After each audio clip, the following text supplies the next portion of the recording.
allowed to make comments if they wish to do so during the portion of the hearing designated for public comment by telephone, cell phone, or personal computer using Zoom.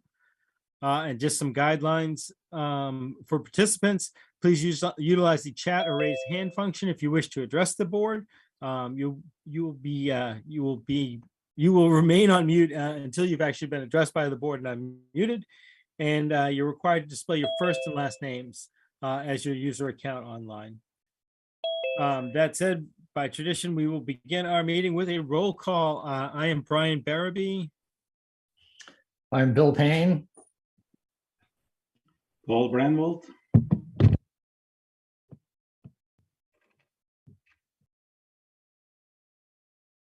Is that? Jim. That's all we have. Sorry, Rebecca. That's all we have. Jim's here. He just rejoined though, so I just want to make sure his audio is working.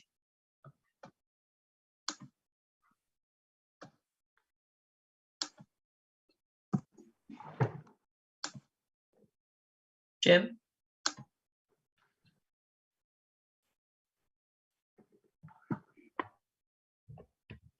No, I thought I heard him.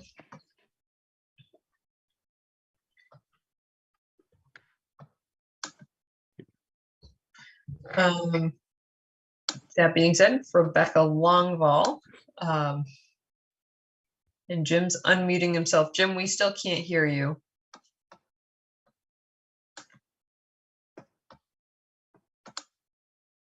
The other commission member is Jim Garrity. Okay. Yeah, we can start as long as can Jim hear us? Hoping. Jim, can you use the chat function or anything?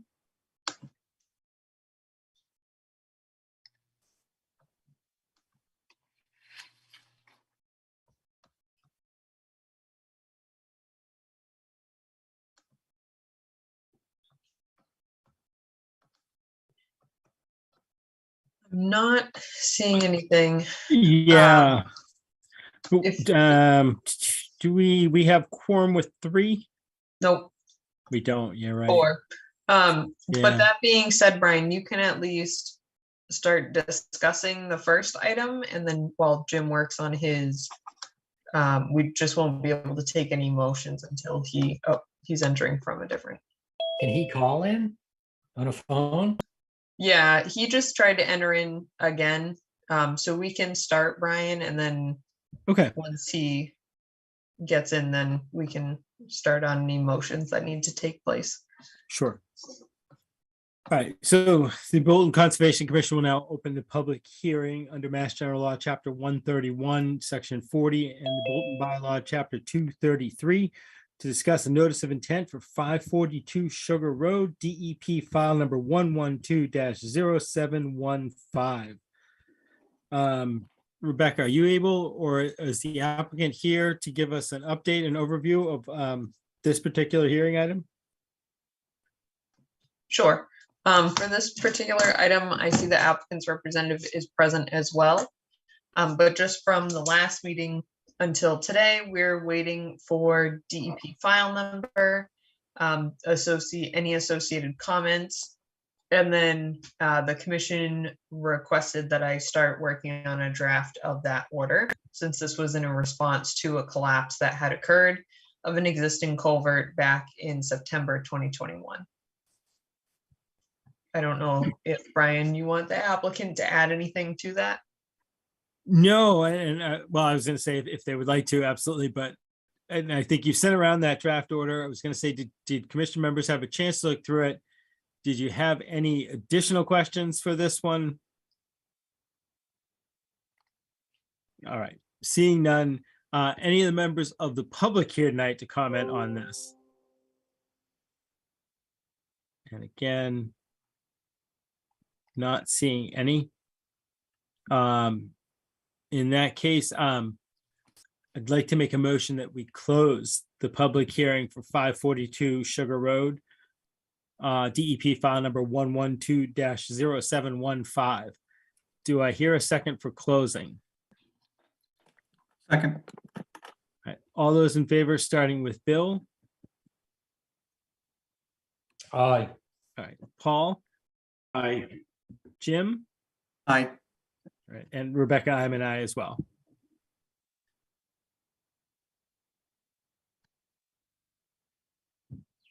And then I'd like to make a motion that we issue an order of conditions for 542 Sugar Road, DEP file number 112-0715, as drafted and discussed at this evening, as drafted and presented at this evening's meeting.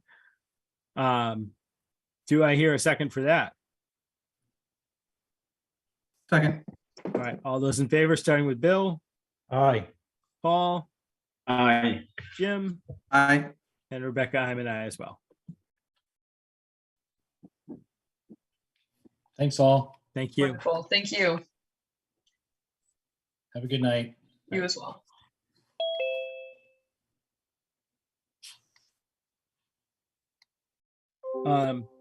Commission members, did you have a chance to look through the minutes from August 16th meeting?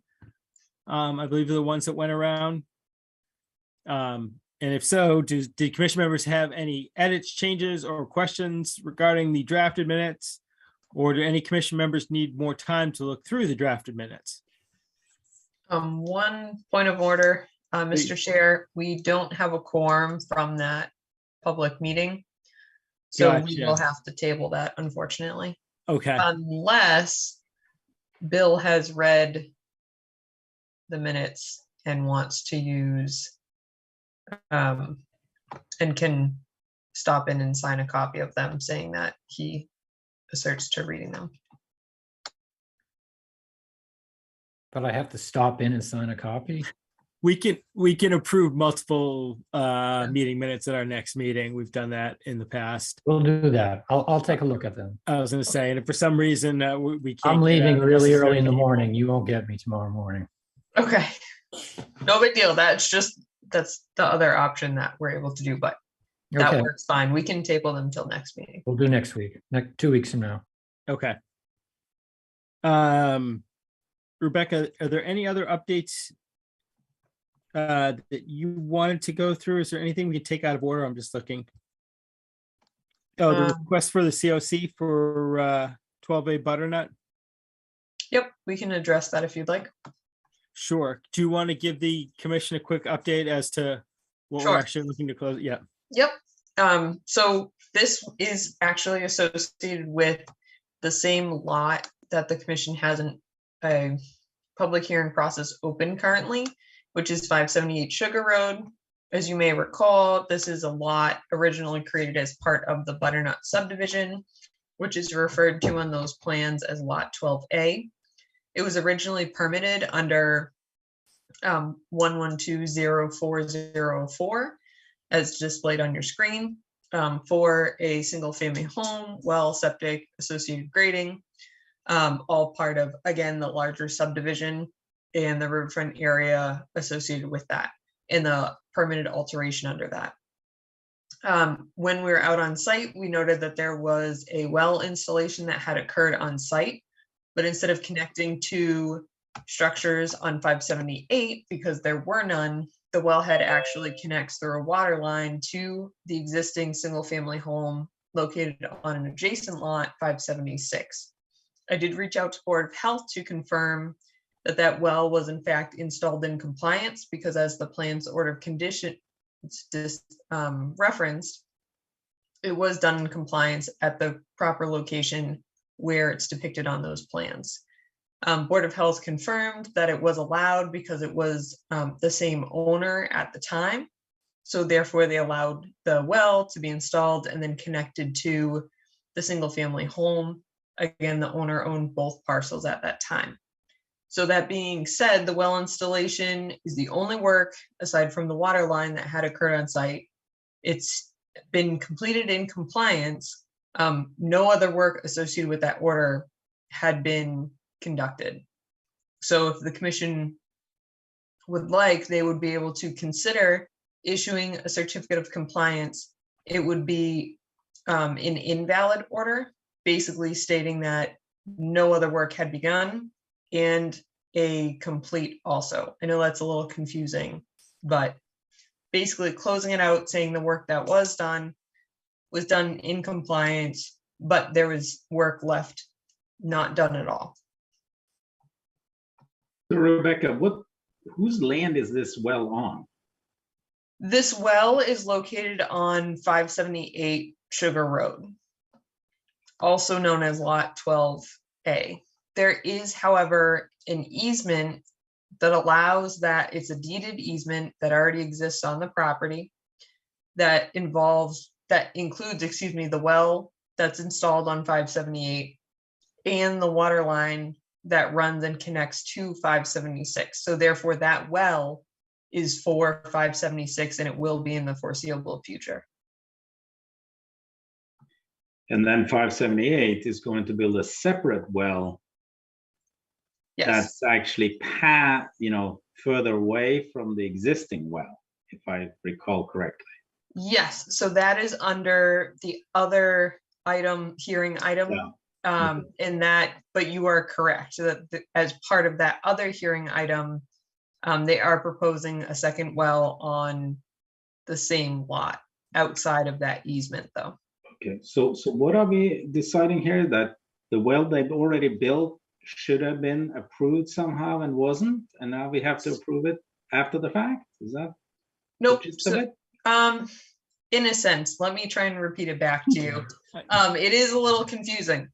So the request for certificate of compliance so the old order of conditions, Yeah, right, that's referenced here under 1120.404 was the previous order of conditions associated with the lot that was permitted and allowed by the Conservation Commission at that time. That was back in like 2000.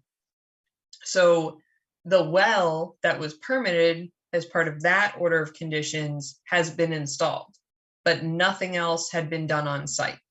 No disturbance other than the well, no installation of anything, no grading. So the ask is, when they request the certificate of compliance, we are asking for compliance with the order to close it out. Because right now it's outstanding on the property, it creates a lien, Okay. and they can't file another permit with that open. And the old order is actually expired as well. So that's why it would be invalid. Does that make a little more sense? So all because it took longer than expected to sort of build this next house or to do any more work on the property? Yeah, so sometimes, like in this, sometimes when orders of conditions are issued, work never happens. The permit's good for 3 years. There's been extensions, the most recent being due to COVID, the emergency associated with that. But typically a permit's good for 3 years. Once it expires and no work has begun, then you request a COC. It's more of an administrative closeout. And it's no work was on site. So you say invalid, and then they're able to file a new permit. In this instance, which I had to reach out to DEP about because I've never experienced this, where some work had been done and had been done in compliance. It's not like the whole site was ripped up and left derelict for years. So the work that was done in compliance with the old order, but the rest of the site was never worked on. The work never was completed. So that's why they're asking to close it out so that they can come forward, and it's expired. So they can close it out so they can come forward with a new permit, as we've already seen starting here. Yeah. So that they can propose to do either what they had previously wanted to do, or they might come forward with a new project. Okay, I think I got it now. makes sense. It is a little confusing.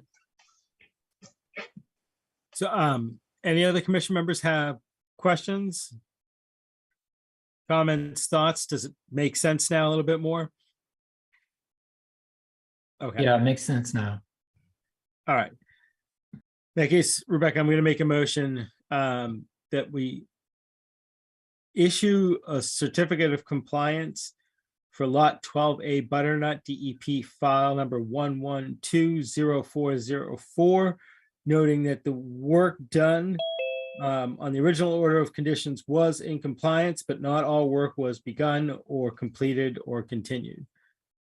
I would explicitly reference that the well was done in compliance, Sure. and that any other work has not been, It's not begun. yeah, Sure. just so that we specifically have that piece. Yep. In that case, I'd like to make a motion that we issue a certificate of compliance for 12A Butternut Lane, DEP file number 1120404, noting that the well on the original order of conditions was completed and found to be in compliance, but no other work on the original order of conditions was begun or completed. Do I hear a second? Do I Second. hear, that's all right. Do I hear a second for issuing the certificate of compliance? Second. All right, all those in favor, starting with Bill, Aye. Paul, Aye. Jim, Aye. and Rebecca, I'm an aye as well.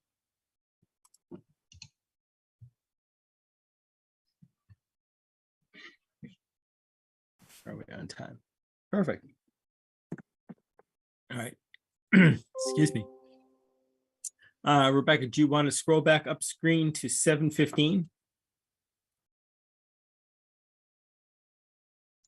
All right, so the Bolton Conservation Commission will now continue the public hearing under Mass General Law, Chapter 131, Section 40, and the Bolton Bylaw, Chapter 233, to discussing a notice of intent for 472 Sugar Road, DEP file number 112-0714.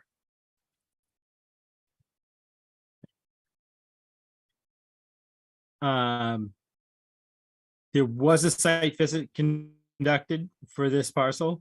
Any of the commission members that were on that site visit want to give their thoughts, comments, or any questions that they have from that site visit?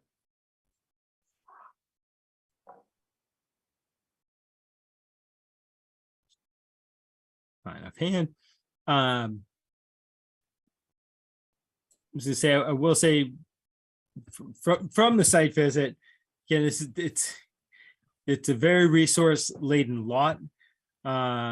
It's, everything's kind of wedged in there. I could see the corner where they're proposing building this structure as being kind of the furthest from the resource areas. It was, I shouldn't say clear, but it looked like you could tell where the water was flowing and how the area might be affected. From the plans we had received, it looked like they were trying to address a lot of those areas and really to mitigate for them. I know as part of it, a small outbuilding is coming down, a larger building is being put into place, but there is also, there is that existing building there right now. I did not have many more questions as far as what I could see on the plans and what I could see from being out there in the field. But Rebecca, I would love to hear your thoughts, what you saw, or what may concern you. Sure, thank you, Brian.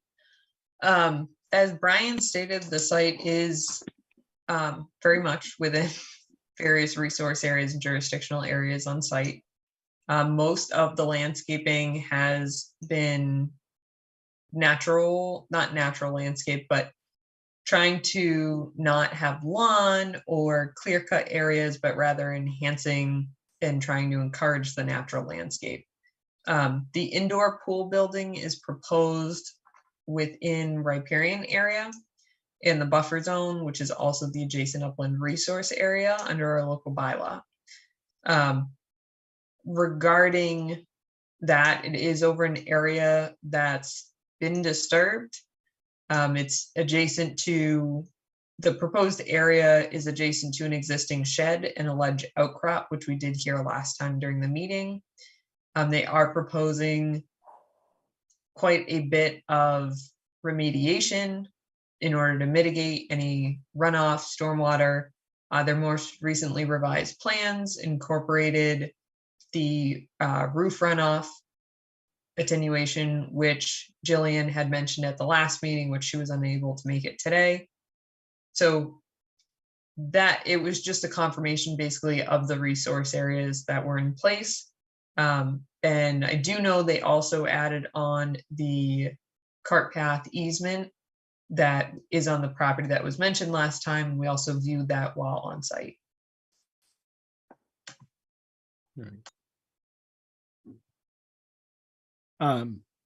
Hearing all that, any commission members have questions, thoughts, comments on basically the last set of revised plans that we had received? Rebecca, can you show the plans? Oh, I can, but Mr. Chair, I might ask if the applicant would want to, or the representative, if that's okay. that would be fine if they are comfortable and able. Okay. Mr. Seth? Chairman, this is Seth Donahue with Dillis and Roy. I've just been Thanks, Seth. waiting as you summarized our discussions and some of the revisions that were made. So if you bear with me, I will certainly share my screen and pull up that plan for you. Ooh.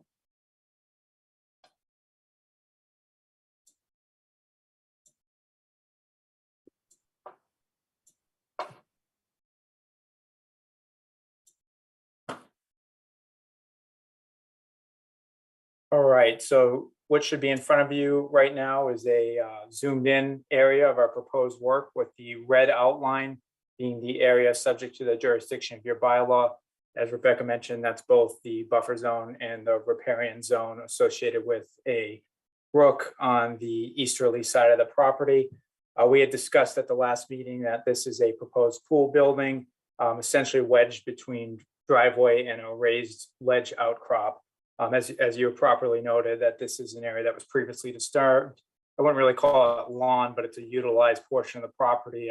It's not really vegetated, probably due to some of the ledge in the area. We had been asked to essentially make 4 changes to this plan. One of them was the cart road, and that is previously depicted on plans on file at the Registry of Deeds. The importance of that is, as this property was conveyed out over the years, probably in the 1980s, there were some rights to others to possibly use that or maintain or preserve their usage of that. So we've shown that on our plan, and none of our proposed alterations to the site will interrupt or interfere with the ability to use that area, both during construction and long-term. And the big thing we were asked to do is to incorporate additional infiltration or recharge around the proposed structure. So surrounding the proposed building, we have infiltration or recharge trenches.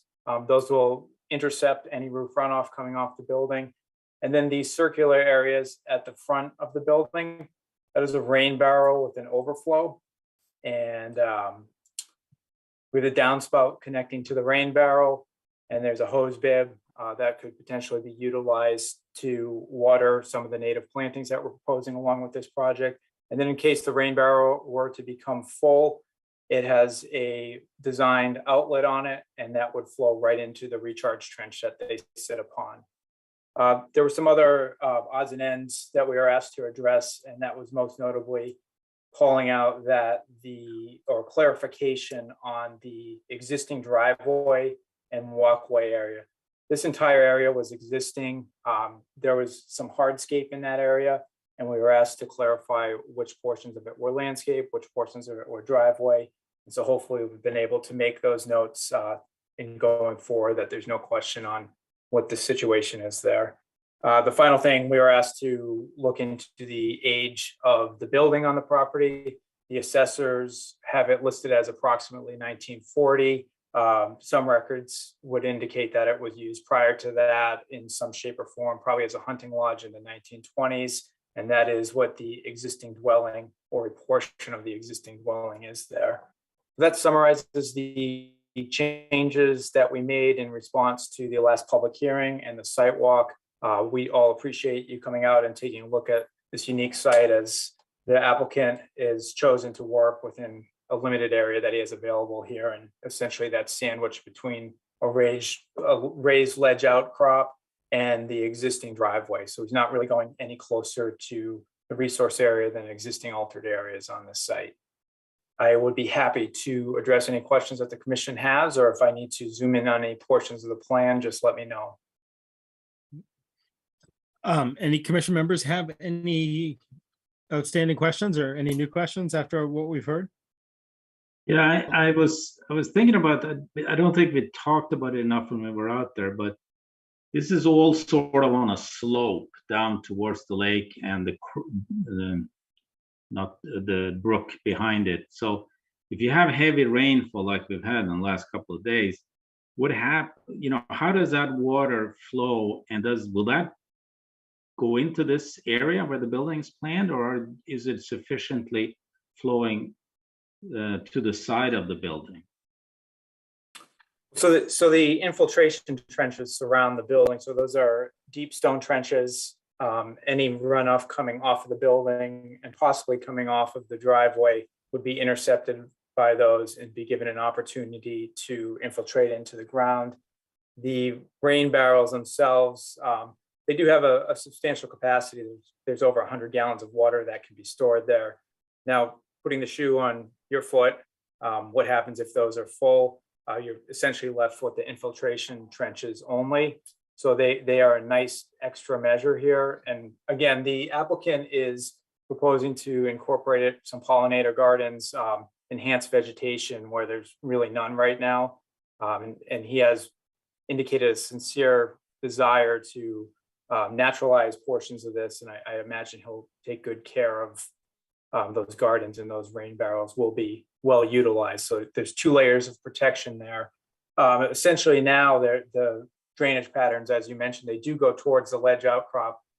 A lot of that would probably in theory hang up at the ledge outcrop. As when we were on the site, you could see that it sticks up above the grade, probably 2 to 3 feet above the grade. So essentially a natural wall exists there already. We're not taking that away. We're essentially putting something in between and providing an opportunity for that runoff to infiltrate in that area. Okay. How long is the pool? So it's within the building itself. The actual dimensions of it, I'm not What's aware. do you know the overall length of it? I can You're have the guessing? dimensions of the building on this. I believe, and the applicants, I believe on the line as well. He's able to speak. He could probably tell us the. Yeah, dimensions. the pool is intended to be a single lap pool, approximately 45 to 50 feet long, depending on how much the architect can actually get in properly within the building, right? Obviously, the building length is the hard stop, and then of course having space for a walkway and all those other things to put in that Tuck and Tuck architects are doing. So it's a single lane, yes, probably what, 4 feet deep? yeah, Okay, so Just- yeah, just for lap swimming. it's as small a footprint as you can get in for a pool Yes. with application. Okay, thank you. Additional questions from members of the commission? All right. Any members of the public here tonight who have any questions and or comments regarding this? Not seeing any. Rebecca, did you have any additional comments, questions, thoughts? My only thoughts, I would say, are relative to the local bylaw and the adjacent upland resource area. And just reminding the commission as well, I know everybody looked up 1058 for the riverfront area. And then the total alteration on site, Seth was kind enough to add that after discussions last meeting, so that we could see where that was within the threshold, 5,000 square feet, 10%. And whether or not it met it. They are proposing quite a bit of mitigation on site. There is a small portion of the building that extends into the adjacent upland resource area. So I guess that would be my primary concern is that necessary to have it jut that way? Or is it possible to remove that from the adjacent upland resource area? Again, the commission has obviously seen that there's quite a bit of mitigation proposed, but that just reminding the commission of those regs and making sure that the commission's confident that they're either providing mitigation to meet the performance standards or asking appropriate questions relative to that. But other than that, I don't have any adjacent other questions. Hearing that, any commission members have any additional questions? And Rebecca, I do appreciate what you were saying. Trying to look at this, the area that they were working, I was going off a lot of the mitigation, as you said. I know they realized they were going to be within the resource area. It was kind of unavoidable, and I do appreciate a lot of the mitigation they are trying to put in to minimize that.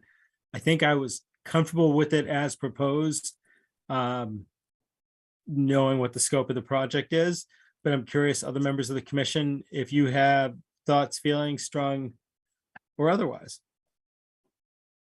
Yeah, I mean, I agree, Brian. This is a very unique property, and if there hadn't been already a structure, I may have been thinking otherwise. But given the fact that this is actually further away, and with all the mitigation strategies that they are proposing, I don't have too much of a concern. I think it is doable based on what I've heard so far. Okay. Anyone else? And Brian, I also think Right. that the size of the overall pool is probably about as small as he can get for a lap pool in there too.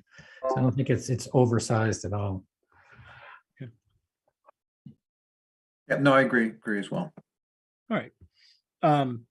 So Rebecca, do we have this drafted in a good form this evening?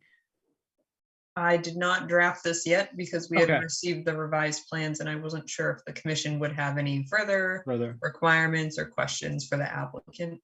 Okay. But I can certainly draft those for next meeting. In that case, what I would ask of the applicant is, if it's okay with you for us to continue this until our next meeting.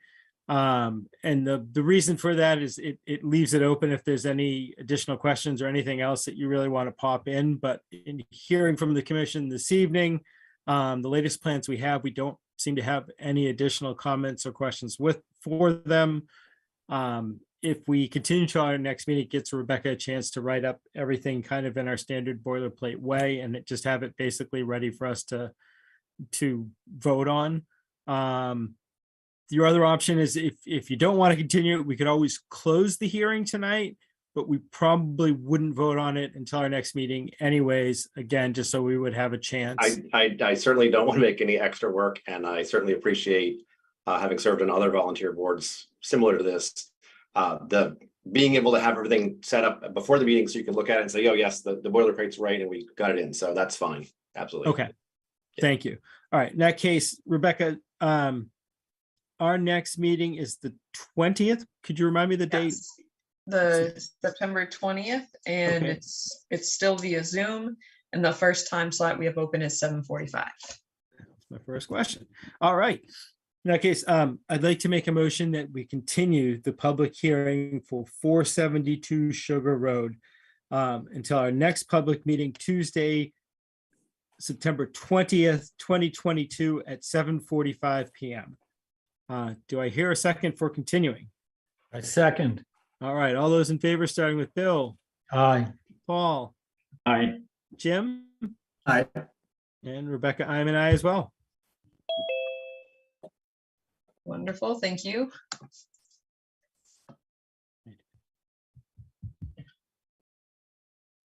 Excuse me.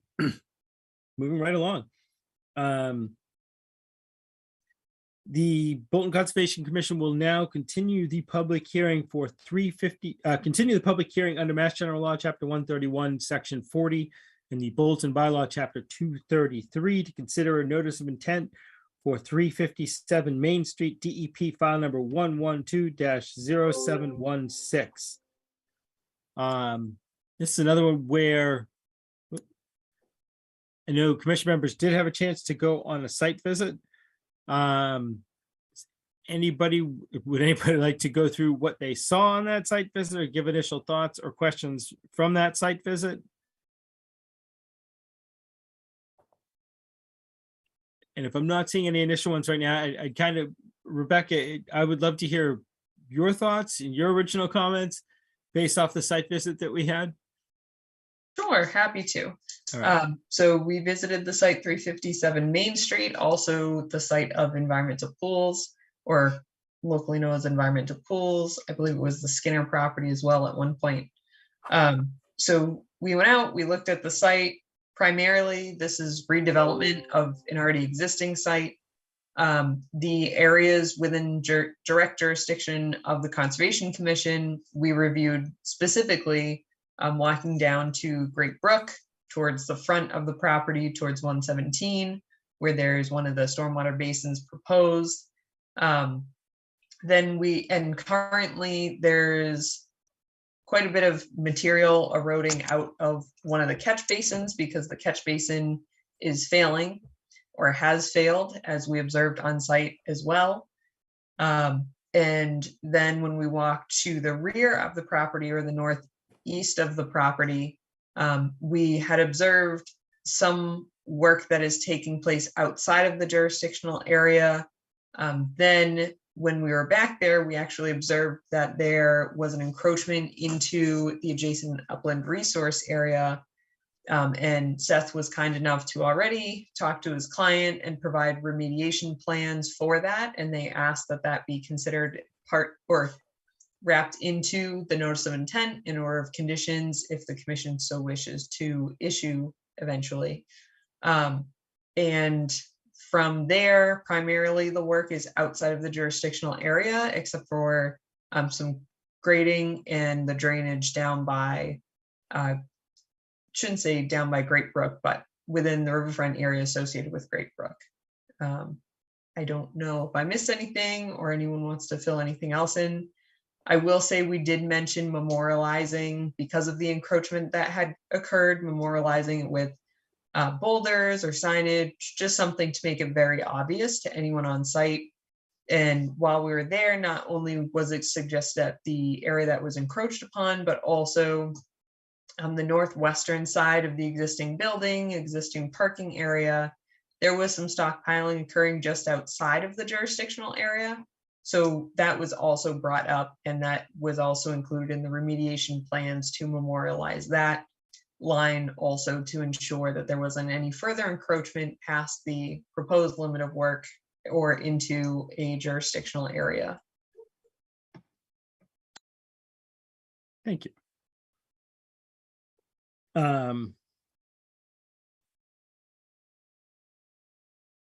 So I'm trying to think where that leaves us, because I tend to agree with what you saw, that one area of encroachment that we saw where it looked like clearly Phil had been brought into an area where it really shouldn't have. So I'm fine with kind of wrapping that in with the entire order of conditions, fixing that, rather than kind of treating it as two separate things right now. A lot of what I'd seen on the plants, everything, especially for kind of the stormwater management, it almost seemed over-engineered for that area, which I know is me to basically because it's up to the statute and standard.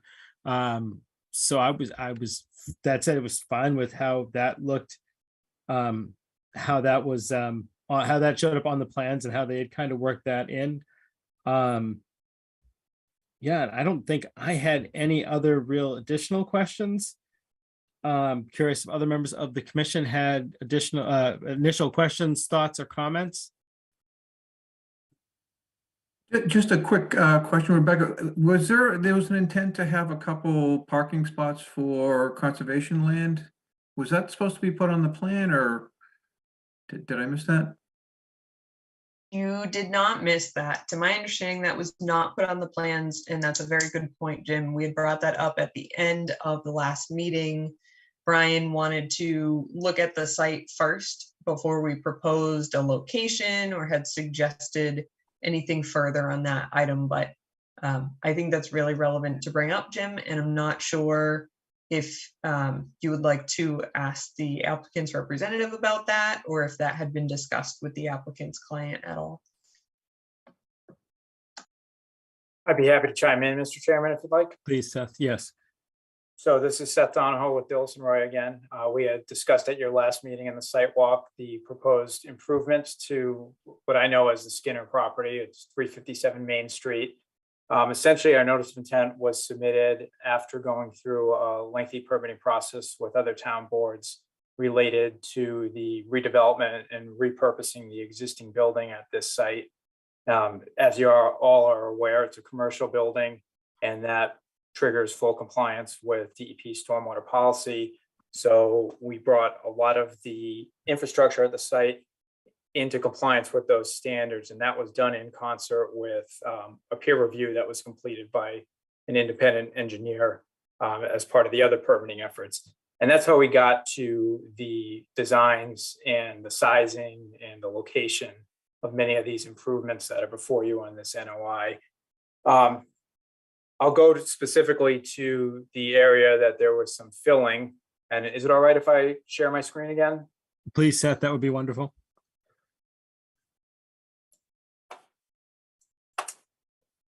And so before you is the cover sheet of our notice of intent plan. The area in question is right beneath my cursor. This topography and tree line was located a few years ago before any of the incidents occurred here or the dumping of the fill. And you can see there was a break in the tree line and a slight bulge in the topography where probably over the years, prior owner had probably done the same thing because it looks like a natural place to do that. And what we've done is incorporated in our detail for the grading in that area.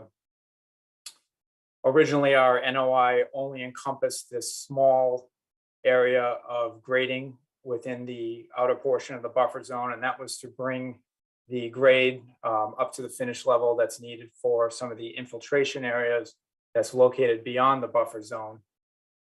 And this area here is where the fill was encountered. So that goes into the 175-foot buffer zone. We've proposed to remove the fill from that area, bring it to the pre-alteration grades. And then there is a planting schedule for that area so that we will be establishing native plantings within that opening in the tree line. That area is to be overseeded with a specialized seed mix that'll establish better ground cover in the area that's essentially absent in a lot of that. And then we're going to permanently demarcate the limits of that area with 200-pound minimum boulders so that future encroachments cannot occur. So the end result, the applicant's sorry that this has happened. It certainly was an intentional thing, but the end result is an improvement over existing conditions, not only from a stormwater standpoint, and that's being mitigated to a higher degree, but also in terms of vegetating the buffer zone, it's essentially absent in that area, and it was absent prior to this occurring. And that's something that'll be fixed with this, and the boulders will prevent it from happening again as well. So I hope that addresses the concerns related to that area. One thing that we did do as well, we added a third sheet. This is the rear parking area that we walked along during the site walk. And there were some downed trees in this general area. Due to the filling at the limits of the other work area, Rebecca had mentioned that it would be good to permanently demarcate this area as well. And we have done that. We've shown the removal of the timber debris in that area. And then we have boulders all along the edge of that parking area as well. So hopefully there'll be no future encroachment into the 100-foot buffer zone in that area of the site. So that's a summary of the major changes. They're mostly related to the mitigation, as the stormwater was previously reviewed in other processes. There were no technical revisions related to that. We had only looked at the areas. In regards to potential parking, if you can let me know where the commission would desire that, I can certainly run it by the applicant. One thing that I think we all need to be sensitive of is this is a business site, that their business is installing pools and the sales of those as well. So there are people coming and going for those purposes here, as well as they're storing materials in accordance with their permits. And we want to make sure that we don't infringe on their ability to do that or any security issues related to that as well. So I'm happy to convey whatever message you have to the applicant, and we can see if we can reach an agreement on that. Appreciate you saying. I was trying to figure where, I know where the existing trails are down off of where the driveway comes in, but what's the closest place? I'm just trying to think that it would connect in. If Yeah, it's really just, So when this came up, it was just relative to, so this connects into the rattlesnake conservation area. It's more of a spur. And what was relayed is it would be great. So there's a gate on the property. It would be great if there's 1 to 2 parking spaces before the gate, or if the gate were moved towards that side of the parcel, because then to Seth's point, you're not traversing across the whole site. You have a specific place to park. It's only 1 or 2 spaces. No more parking than that would be allowed or permitted.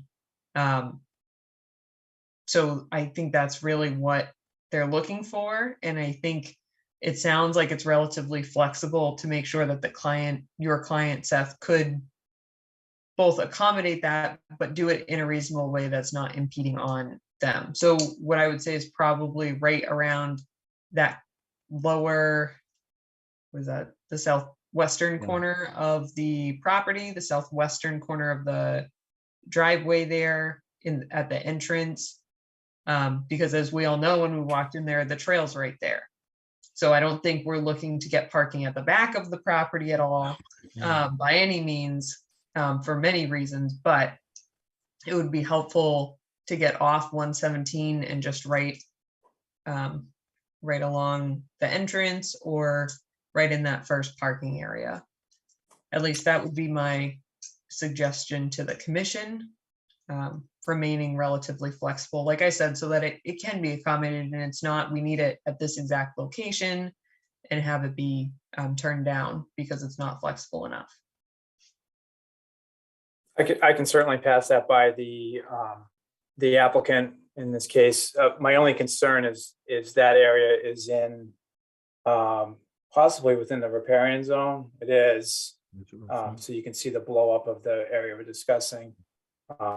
It is outside the buffer zone, and obviously we've had some discussion about limiting alterations to the buffer zones to resource areas, and by all means, I'm an avid user of trails, and I would love to see something happen, but I don't want to complicate his permitting path because we're trying to do additional alterations in an area that he's already gone through some grief to bring into compliance here.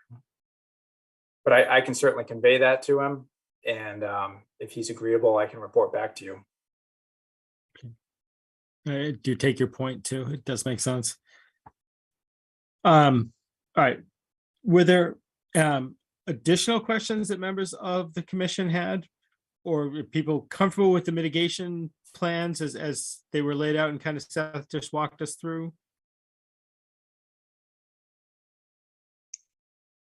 All right. Any members of the public here tonight to comment on this particular project?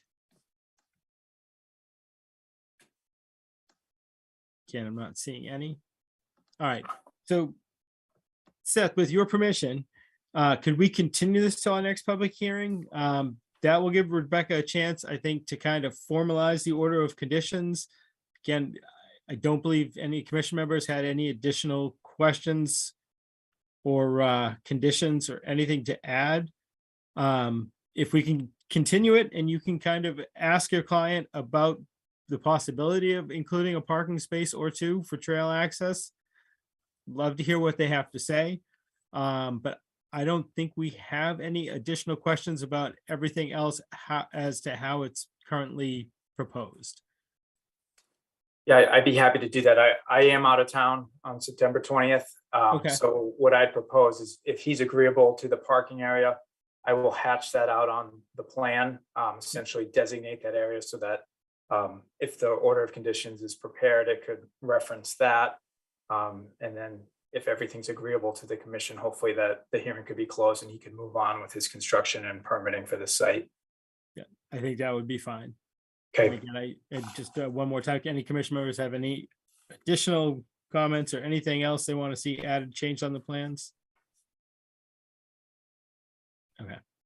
All right. In that case, I'd like to make a motion that we continue the public hearing for 357 Main Street, DEP file number 112-0716 till our next public hearing, Tuesday, September 20th at 8:00 p.m. Do I hear a second for continuing? Second, All right, all those in favor, starting with Bill, Aye. Paul, Aye. Jim, aye. and Rebecca, I'm an aye as well. Thank you for your time, and we will be back in touch. All right, Thank thanks. you.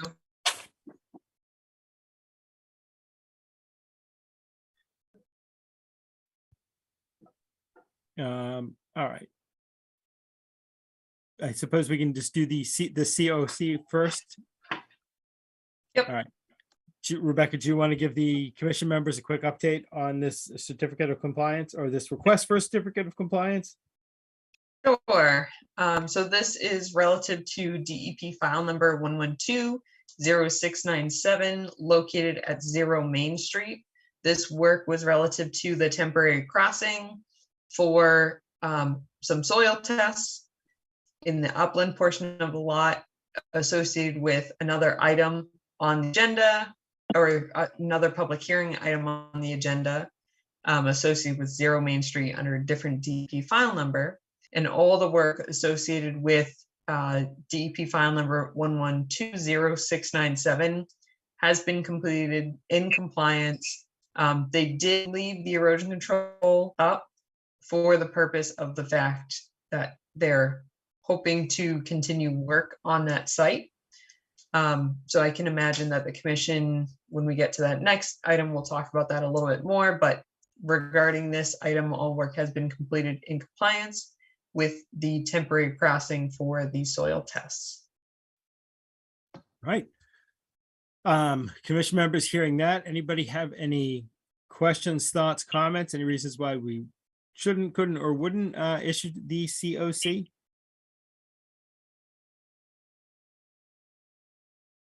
Okay. In that case, I'd like to make a motion that we issue a certificate of compliance for 0 Main Street DEP file number 112-0697 as all work has been completed and is in compliance with the referenced order. Do I hear a second for issuing the COC? Second. All those in favor, starting with Bill, Aye. Paul, Aye.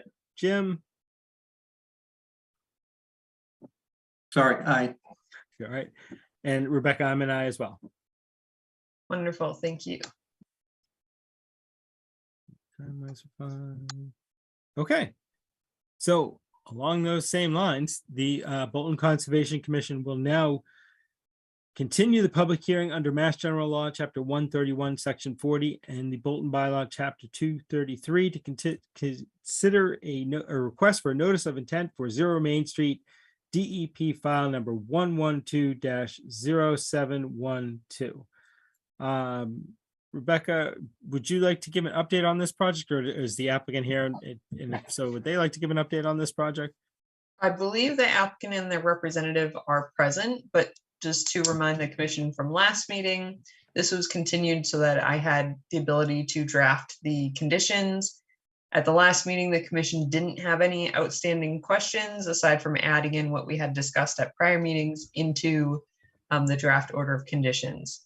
So I'm unsure if other commission members have questions about the draft or if you'd like any last comments from the representative and their applicant. Well, I'm fine. If the representative and the applicant want to say something, sure. If not, that's fine as well. But commission members understand, remember this this hearing, have any additional questions or comments as pertaining to how the order of conditions was drafted? Seeing none. Any members of the public here tonight to comment on this? Again, seeing none. All right. In that case, I'd like to make a motion that we close the public hearing for 0 Main Street DEP file number 112-0712. Do I hear a second for closing? Second, All right, all those in favor, starting with Bill, Aye. Paul, Aye. Jim, aye. and Rebecca, I'm an aye as well. And I'd like to make a motion that we issue an order of conditions for 0 Main Street, DEP file number 112-0712 as drafted and submitted at this evening's meeting. Do I hear a second for issuing? Second. All right. All those in favor, starting with Bill, Aye. Paul, Aye. Jim, Aye. and Rebecca, I am an aye as well.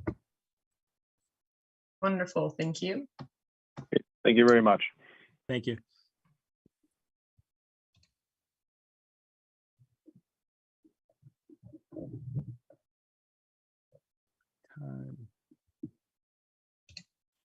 We have a few minutes before I can start the 8 o'clock hearing. Are there any updates looking through that we haven't gone over yet? We did receive a request from the Public Ways Safety Committee. They had some concerns from different residents and then collectively came together and realized there are a couple areas where parking at trailheads is not, it's obstructing roadway visibility, specifically at the corner of Norse Road and Green Road. And there are a couple other locations as well. However, that seemed to be the primary concern. The local public safety officers encourage individuals when someone is obstructing the roadway to call them so that they can address the matter. Because obviously I cannot be policing all properties and where people are parking at all times. However, another way that we had previously addressed this was I was tasked with creating a list of appropriate parking areas and approximately how many spaces were at each trailhead. Some of that information was also provided by the local trails committee as well.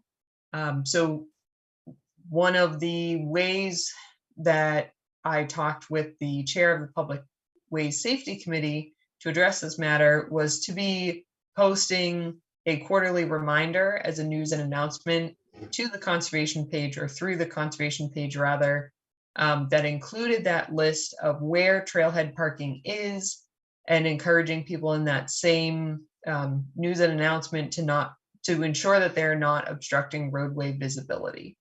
So I would ask if the commission is comfortable with that. I would be happy to do so. Or if the commission had another approach, I'd be happy to look into that as well. Well, I can start. I'm comfortable with you taking that approach for now. I'm trying to think of better ways we can keep getting that message out there. And if I come up with some, or if there's local message boards, some areas I can push it out to, I definitely will. But I'm comfortable with that approach for now. Other commission members have thoughts or comments? Are there any signage at these parking spaces about like how to park, how many cars can fit, etc.? Or so at all the trailheads, there is not only a QR code to be connected to the local trails committee page, but there's also the trail map. It shows no parking on signs that we've found require that type of identification, and it also shows where parking is available. We did also talk about putting up signage in these specific locations that has been expressed by residents to have an issue, and putting up no parking signs. And it was basically found to be, we don't want to be polluting with signage along our scenic roads.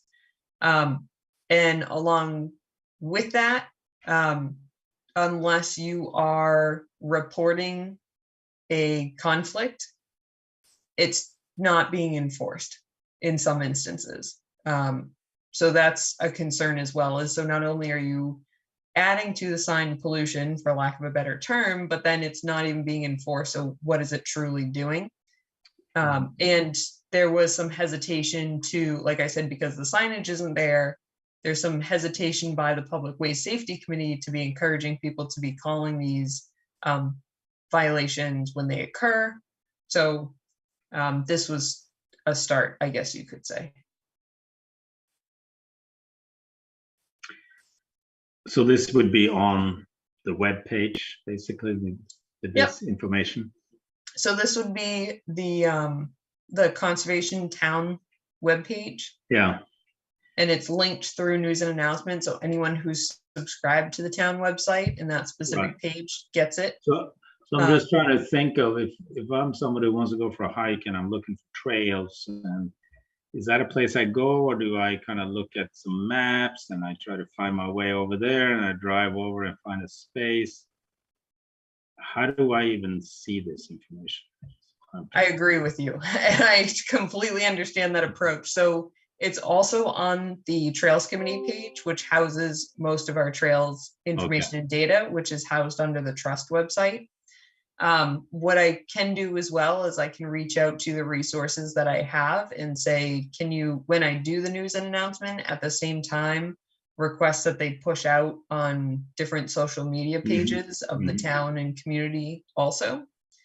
But I agree with you and I understand that. And that's why realistically, the only way to get the point across is to have someone showing up and saying you can't park here. But unfortunately, this particular group is not wanting to encourage that at this time. No, I understand that too. So I'm just trying to think of practical approaches. The other thing that's popular these days are trail apps.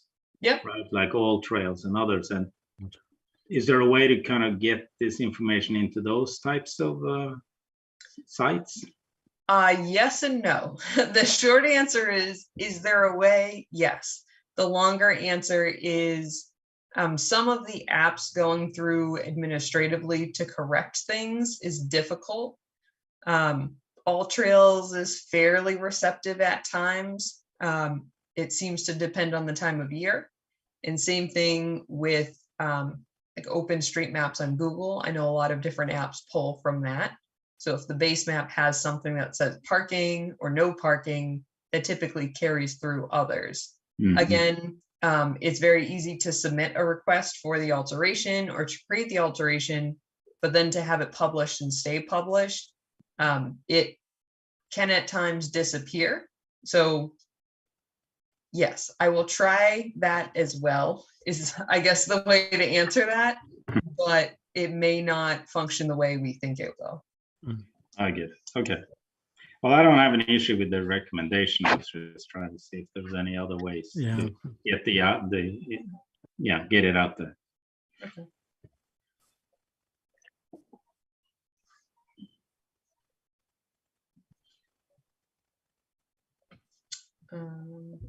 Most people watch this meeting on Bolton Access TV, so they will have all heard about it now. Yes, I'm clearly. sure the overwhelming majority of the population. Yes. We can hope. But yeah, for us to keep mentioning it at public meetings is probably not a bad thing either. Okay. All right. Excuse me.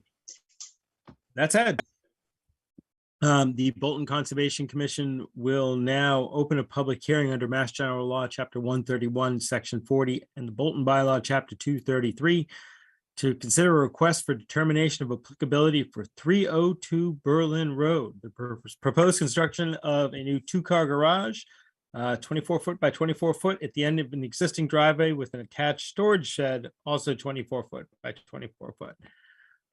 Is the applicant or representative for the applicant here this evening? Yes, I am. Thank you, Brian. Hey, Tom, could you give us a quick rundown of what you're proposing?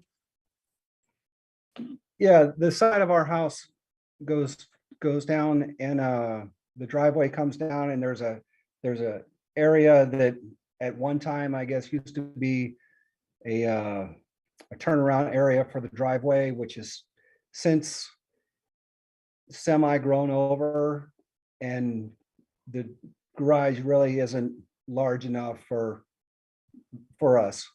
So we're proposing a two-car garage right behind our house, going parallel with the tree line, but leaving a grassy area between the wood line and where we're proposing the new addition be. So it's just going to be we had Isaac from Custom Concepts out here, and he said for aesthetics, instead of making it 2-story, if we could keep it down to 1-story and just have it go back, then the views of the woodlands wouldn't be interrupted as much as making a 2-story would be. Right. And the other side of our house has our septic field on it. Yeah. This is really the only place that we have available to make an addition on. Do you have a map and or picture at all available? Or Rebecca, is there one that you could share? Yes, if you bear with me for one moment, I will pull that up. Sure.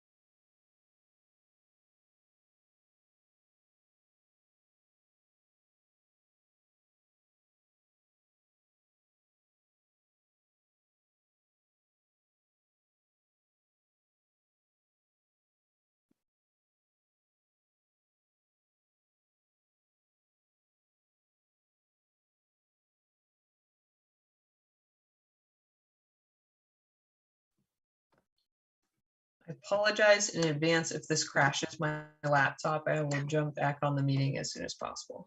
Okay. So if I can, so just for purposes of anyone watching this meeting or the recording, this is the town GIS. It's not an exact wetland delineation, but it shows us just a snippet of what could be on site. So this is the existing structure. And I'm just turning on some resource area overlays. And as you can see from the overlay, again, the parcel lines and the wetland and the aerial photo are not overlaid exactly. So this is not an exact delineation because they're not georeferenced towards one another, but just for the purpose of the commission understanding the site.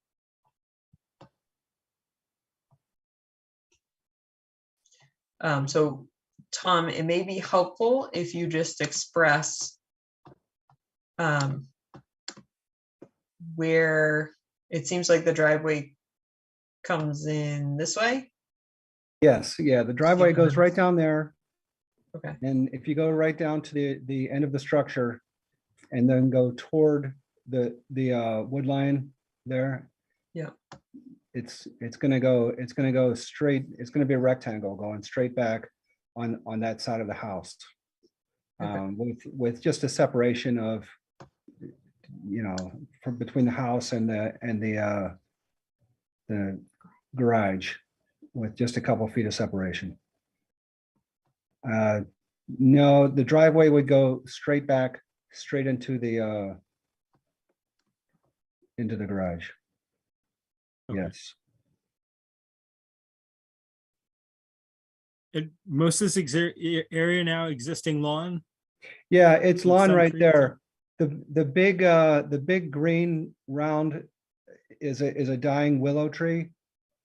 It's about 80 years old, and the branches have been going up year by year, and we're told that it's toward the end of its life. So that's getting back right at the end of 50 feet. The base of that willow is. But that's all, we mow all around that willow. Charlie. I'm gonna ask other commission members if they have initial questions or thoughts, but generally speaking, we'll come out and do a site visit to see what's going on there. Probably asked to do the same this time. If possible, if we can set up a site visit, would you be able to kind of mark out the box of where the garage and the shed would be? It doesn't have to be exact, but just kind of post in the ground so we can get an idea of exactly where it's going in. if there's a number of big trees you think you'd need to take out, just kind of putting a ribbon around them, or if it's one or two, you can just kind of point them out in the field. But that said, do other commission members have any initial thoughts, comments, or questions? Rebecca, can you go back and put the wetlands in on this view so I can see what's what? I can, again, just because there's people who are gonna look at It's not this. perfect. It's not It's perfect. not perfect, No. but We'll yes. go out and take a sole look, purpose. but it just gives you a feel for what's going on. Yep.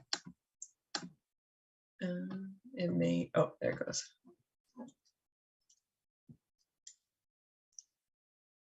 Did it load for you, Bill? Yeah, I can see it. Okay. So what is the greener area? The green is on this layer represents the wetland. It's, oh my goodness, the bordering vegetated wetland itself.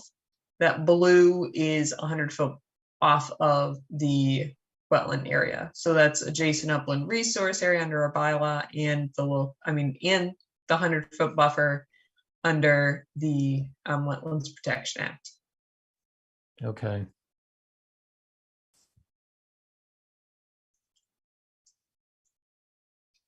So basically, it's wetlands on two sides or three? I mean, is it basically the offsets from I want to say it's almost north on this picture, but trying to look directions on where is it coming on? Where are the actual wetlands where this is basing off of?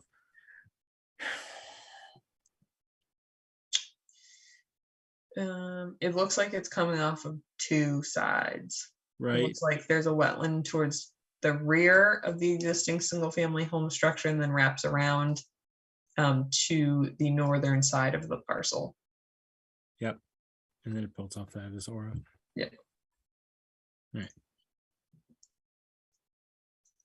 We know where the shed is going to sit relative to the garage, because I think they're both the same size, right? 24 by 24. Are they next to each other or separated by a certain distance, or? The shed's gonna be right directly behind the garage, making a rectangle. Okay, thank you. And there's one willow tree in the back. As I said, there's gonna be lawn, grassy area between the woods there and the beginning of the structure on the north side. And when you come out, I've marked this off several times.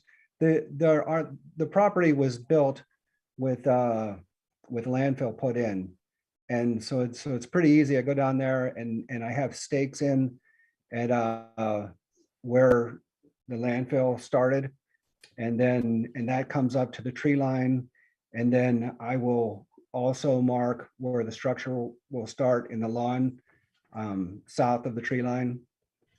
And I've done that several times, and we've been expecting you. So when was the house built? 1970. It was 1970, and then there was an addition put on before we got here, 1980. Before I got here too.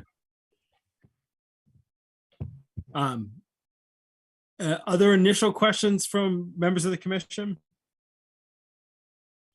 So if I understand correct, at this point, we're just trying to determine if this construction would be within our jurisdiction. Is that correct? It's definitely within our jurisdiction. Yeah, okay. Would be determining if we could condition it and how we could condition it to go forward. Okay, got it. If that makes So it sense. would be, can it be addressed with minor conditions? Does it meet any of the exemptions in the bylaw or the Wetlands Protection Act? And that applies through the question of, is it jurisdictional or not as well?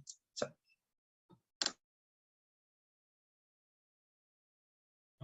Any other additional questions by members of the commission right now? Think everybody's comfortable with going out for a site visit? Okay. Any members of the public here tonight to comment or have questions about this particular project? Again, see none. All right. Rebecca, any initial thoughts you would like to share regarding this project? I have none other than I believe a site visit would be very helpful. Okay. In that case, Tom, would it be okay if we continue the public hearing for the purposes of getting us all out there to take a look on site? Yes, absolutely. And sorry, but this is my first time through all this. Should I have our designer there at that time? Or is that before? He's not doing obviously this process, but is that a time when he should definitely be there? Or do you do this enough that you all, I'm not sure which is best. I'm going to take that one, Brian. I was going to say, please, Rebecca. Yeah. Sure. So applicants are always welcome to have whatever contracted parties they have hired present. However, the commission's solely looking at the jurisdiction relative to the Conservation Commission, determining whether or not it is jurisdictional or whether or not it meets minor work or exempt activities, looking at what the existing conditions are. So unless they're a wetland scientist or if they're staking out the site for you, I don't know what supplement they could be providing to the meeting, but to the site visit, but it's at the applicant's discretion. I will, if you are comfortable with the continuation that the commission is requesting, what I will do is I'll send a follow-up after talking to commission members individually, seeing what their availability is, and reach out to you to see if you have any problems with any of the times or dates they've suggested for a site visit. At the same time, I will send you a link to our local regulations that expresses basically what's expected at a site visit and what needs to be marked or staked out. But it's pretty much what you've already relayed and what Brian's already relayed as well, regarding the four corners of the proposed structure, any trees proposing to be removed, your limit of work, erosion control line if you're proposing erosion control at this time. But again, I will send you that link and it's very clear and written out. Okay, thank you. All right. All right.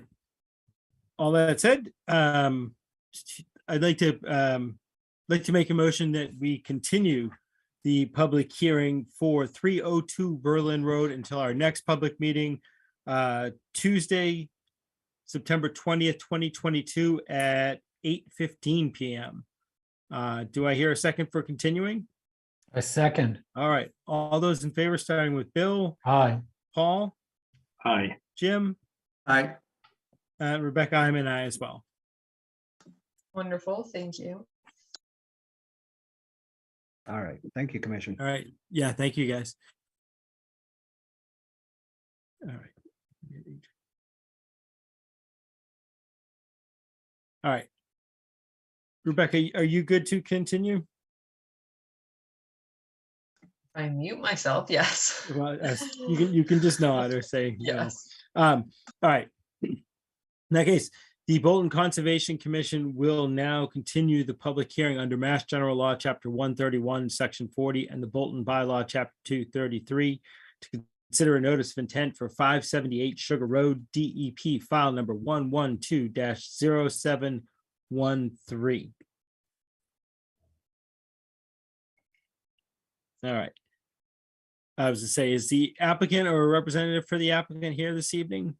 Yes, Scott Hayes, Foresight Engineering, agent for the applicant. Okay.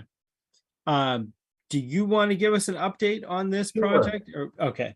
Yeah. A few weeks ago we had a site walk. This is construction of a single-family house at 578 Sugar Road, an undeveloped lot remaining from the Butternut farm phosphorus open space development back about 20 or so years ago.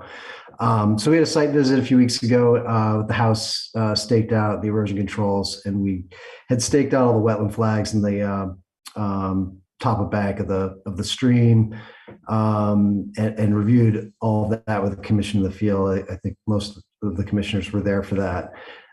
We had, from our last meeting, we had an outstanding issue of providing some kind of permanent demarcation along the 25-foot no disturb zone, which is currently lawn in the area around the well. Maybe I can share my screen and bring that up. Yeah, please, if you're able to. Yeah. So the wetland kind of creeps up from the stream in the back into the rear around where the proposed well is going and up into the yard. And this area all right now is pretty well maintained lawn area. So, the wetlands were staked. It's really just grassy vegetation out there. There's nothing really to hang flags on. So we put stakes in along the PVW line through there. But so we proposed a split rail fence along the 25-foot buffer in this area. That's really the only major revision design-wise to the plan. With respect to the outstanding comments we have with DEP regarding riverfront, still feel pretty adamantly that that is not a perennial stream based on my observations. But of course, as soon as I concede that fact and design the site or provide riverfront area calculations to demonstrate compliance with that, it rains 4 inches in the last 2 days. So, but at any rate, we've demonstrated compliance with 1058 with respect to the riverfront area disturbance proposed for the development, and added the riverfront, the inner and outer riparian riverfront zones are shown in purple here. That's the 200-foot riverfront here and the 100 back here. Really very little disturbance within the 100-foot inner riparian zone, just the proposed well. And access to that area to run the water line to the house. It's just this little triangle here. It's in the inner 100-foot riparian zone.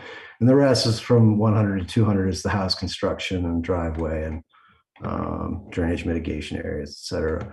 So, I mean, I kind of fought the good fight with the riverfront issue and the drought determination, but it went all the way to DEP in Boston, and they were, they're when they say you can't fight City Hall. I mean, I just sort of, I still feel pretty strongly about the published data being misrepresentative for the time periods and whatnot. But all things being equal, in the interest of time for the applicant, my client to move forward, we just saw that we could comply and have demonstrated that we can comply with those riverfront standards. So those were the two things that we had outstanding from the last meeting: was the riverfront compliance issue and drought or not in a drought condition during my observations, and then providing some permanent demarcation of that 25-foot buffer, which we've addressed both of those items. And I'm hoping we can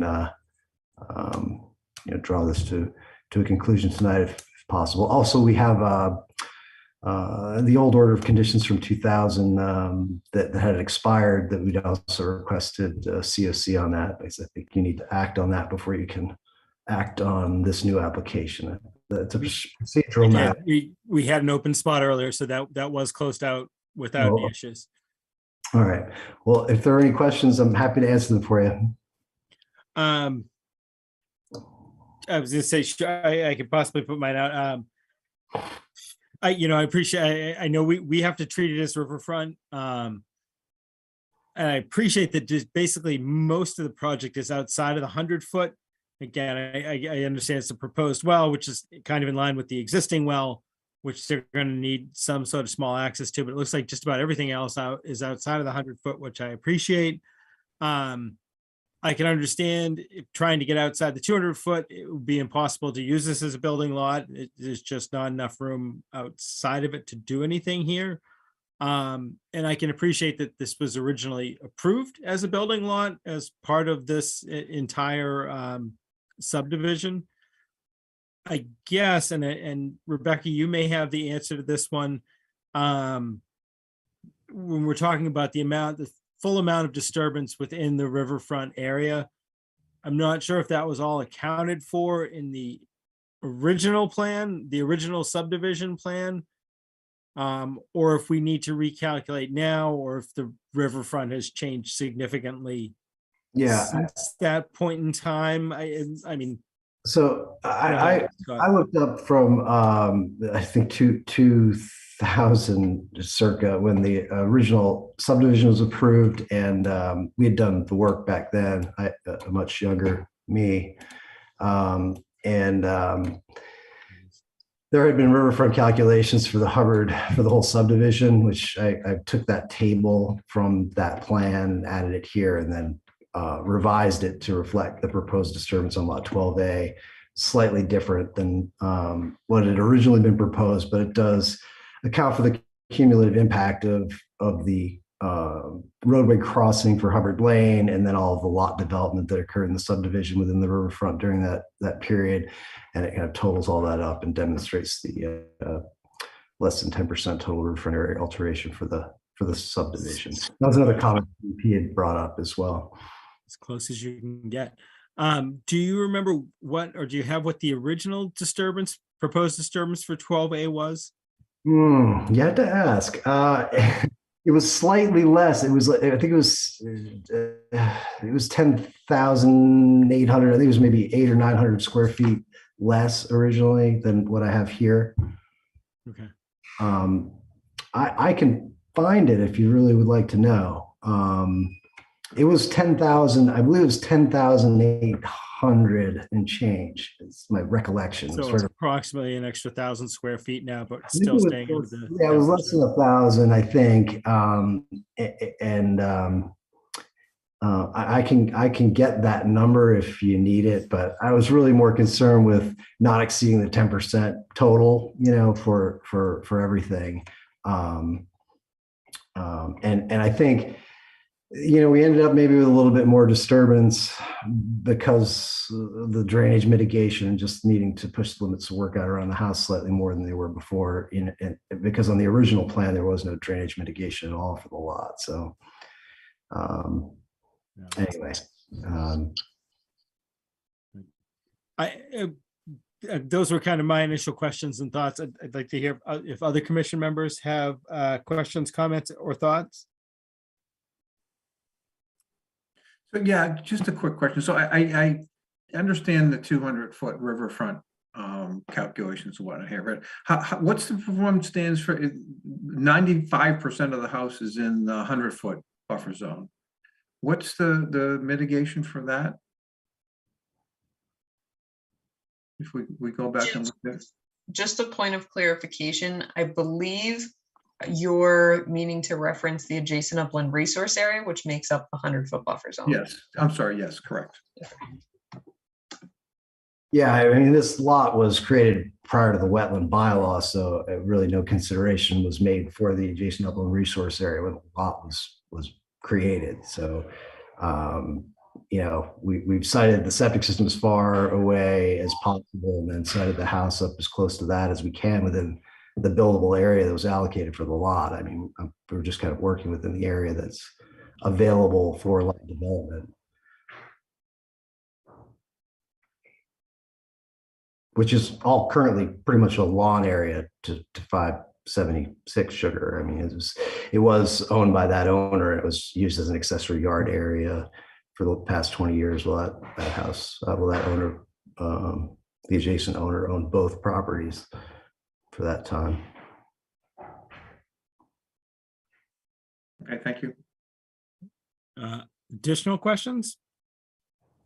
I'm just curious, as I'm learning, the process for getting something approved back when did you say it was, Scott? Like 2000, 2001, something like that? 2000, yeah, it was around 2000. The original subdivision was around 99, 2000, and there was an A&R plan. The lot configuration went back to the planning board for minor lot line change in, I think, 2000. I have that plan as well, and we'll bring that up. And when they got that permit, how long was it approved for? How many years before you had to extend it? And when was the last time, or was there an extension ever done on this? Yeah, I mean, the order of conditions, I think, was issued in 2000, the fall of 2000 or so, and that's only good for 3 years. So it's been expired for some time. Was the intent, Scott, when they originally issued the order of conditions to build a house then at that point? Yeah, there was a notice of intent filed for construction of the house, and that order of conditions, which we requested to close, has expired. The only work that had occurred under that order was they had installed the well, but they didn't do anything else on the lot. There was no septic system installed, no house built, no driveway, et cetera. Right, and that well, just, I know, because we always talk about that well confusion. I'm still probably a little confused, but the well that's on there right now is for 576. Yeah, I know it's unusual. It required a bit of finagling and cooperation with the Board of Health, but so the owner, this is the existing well here that was drilled back around 2000 under the original order. Scott, your screen is still stuck in the riverfront area. Oh, I'm on the wrong plan. That's why. Are you? Oh, there you Try that again. That. So, zoom in here. So this was the well for 576 that was drilled back in circa 2000 under the old order, and that served 576. The reason being, he had a well drilled on the opposite side of his house, and he got terrible quality and terrible yield from that. And he was like, well, I own the lot next door. I might as well put that well in and see if it gets better. And he got a much better yield and much better water quality from that well. So he just put the well in and connected it to his house rather than build the house. And just figured down the road he would switch back, but didn't want to switch back so, because he was getting better quality and yield back here, just a few hundred feet away, than he was out front. And you know, there's another old farmhouse out front on Sugar Road, and we had trouble with water yield and quality there as well. I can't remember the address exactly, but it's the old farmhouse right out of the street at the front of this. And back in this area, just getting into a different aquifer, better yielding water and better quality. So trying to utilize that, which is why we ended up with an existing well and now a proposed new well in in that same area. I'm sorry, did I get off track? I'll get back to my point, which was it's been an awful long time since this was approved and then didn't get extended. So it's sort of like, is that even applicable to what we're doing now? I want think me to I was going to say, jump in, well, Brian? I just want to say quick. This was a subdivision, a housing subdivision. You buy a lot, they're planning to build whatever 20 houses. Somebody bought a second lot, and rather than building a second house, they just left it as open space for the last 20 years. But they bought a buildable lot. They just decided not to build on it, make an additional yard. And now I think they're selling off the original house and the buildable lot. So while I take your point that, there was an order of conditions, go ahead and build a house, and it just was never done. It was never done by design. They wanted to keep it as an open space for as long as possible. It wasn't that they just didn't get around to it, if that makes sense. Yeah, and this is a new application. I mean, we're closing out the old permit, and this is an entirely new application that's been filed for this proposal, which is very similar to what was originally approved. There's a lot of room for creativity in the limited area here to develop the lot. So yeah, understood. And I would say, Paul, because I know you're new too, and we're all still trying to learn these things too, that I mean, this isn't a building that I would normally consider at all being within the 200-foot riverfront, or, as a new construction, just going in. If somebody wanted to create a building lot, the one reason why I could see conditioning this or allowing this to go forward is that it was already conditioned by the commission as part of the larger housing development. It was calculated in for the full take of the entire housing development as to where they were putting it. And I hate to penalize a person who bought the buildable lot that was 100% clear to be built and, was left it as open space for 20 years.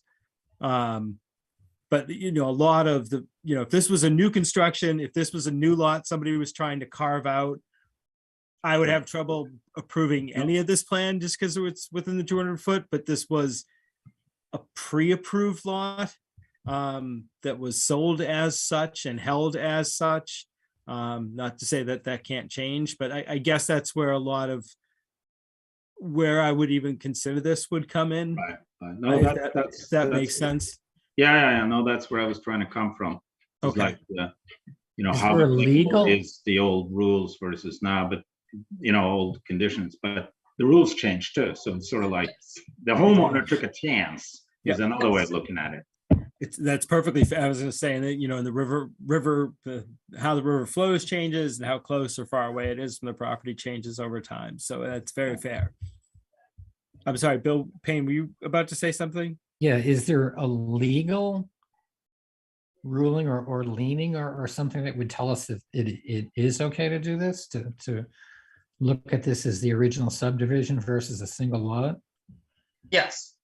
So it is, because I knew this question was going to come up. I did ask that question. So part of what you're asking, Bill, and part of what Brian was stating is exactly right regarding the total riverfront alteration. So the total riverfront alteration proposed as part of the original development, you still consider this lot, even though it's been years past, the old order has expired, you still consider this lot as part of that original subdivision. So you look at the total development, the total riverfront area that's associated with that subdivision, not that years have passed and this is a new lot. Does that make sense, Bill? Yeah, that makes sense. So the second part of that, though, is what Paul was talking about and Brian touched upon, is that since that time, no work has started aside from the well. We've already not shut off. We've already closed out that prior order saying the well was installed in compliance, and no other work had taken place on site. So there's no outstanding order that says this needs to be carried out on site, etc. So the bylaw regulations put in place. So someone was talking about the 100-foot buffer, which is more or less the adjacent, it's the adjacent upland resource area from the 25-foot no touch. So on this set of plans, that 25-foot no touch isn't disturbed further, it looks like. And it looks like they're trying to memorialize it with a fence, a split rail fence, which seems to be in compliance with our local regs. Now, I would suggest to the commission to understand the adjacent upland resource area performance standards, maybe ask the applicant to show how they're meeting those standards, whether that be by sufficient mitigation or not. Again, it's at the discretion of the commission to be asking that of the applicant, but that really is what I see as the only significant change as far as within the timeline, and that this is a seemingly new regulation that's applied to this lot that wasn't there in the past as part of that subdivision. Because it's my understanding that there's no, for lack of a better term, grandfathering, that it was once buildable, so you apply those same regs unless it's built before, or unless the lot's created before, I believe it's 1996, and that's associated with riverfront area. So regarding that aspect, I think that's really what the commission might want to focus on, is the adjacent upland resource area and proposed mitigation. In addition, I will say the commission still has to have the applicant meet the riverfront area performance standards. So although they're under that threshold, the regulations say the commission may allow up to 5,000 square feet or 10%, whichever is greater, which is what is before us now. Now the applicant has made an effort to stay under that 10%. So I think that's important to note, but it's also to note that may language, and it's not required that the commission has to authorize or allow. But again, I think the focus here isn't necessarily riverfront area, but rather the adjacent upland resource area and how those two might overlap and the benefit that it may provide, because this isn't an area that is manicured lawn, even though it has been maintained to some extent.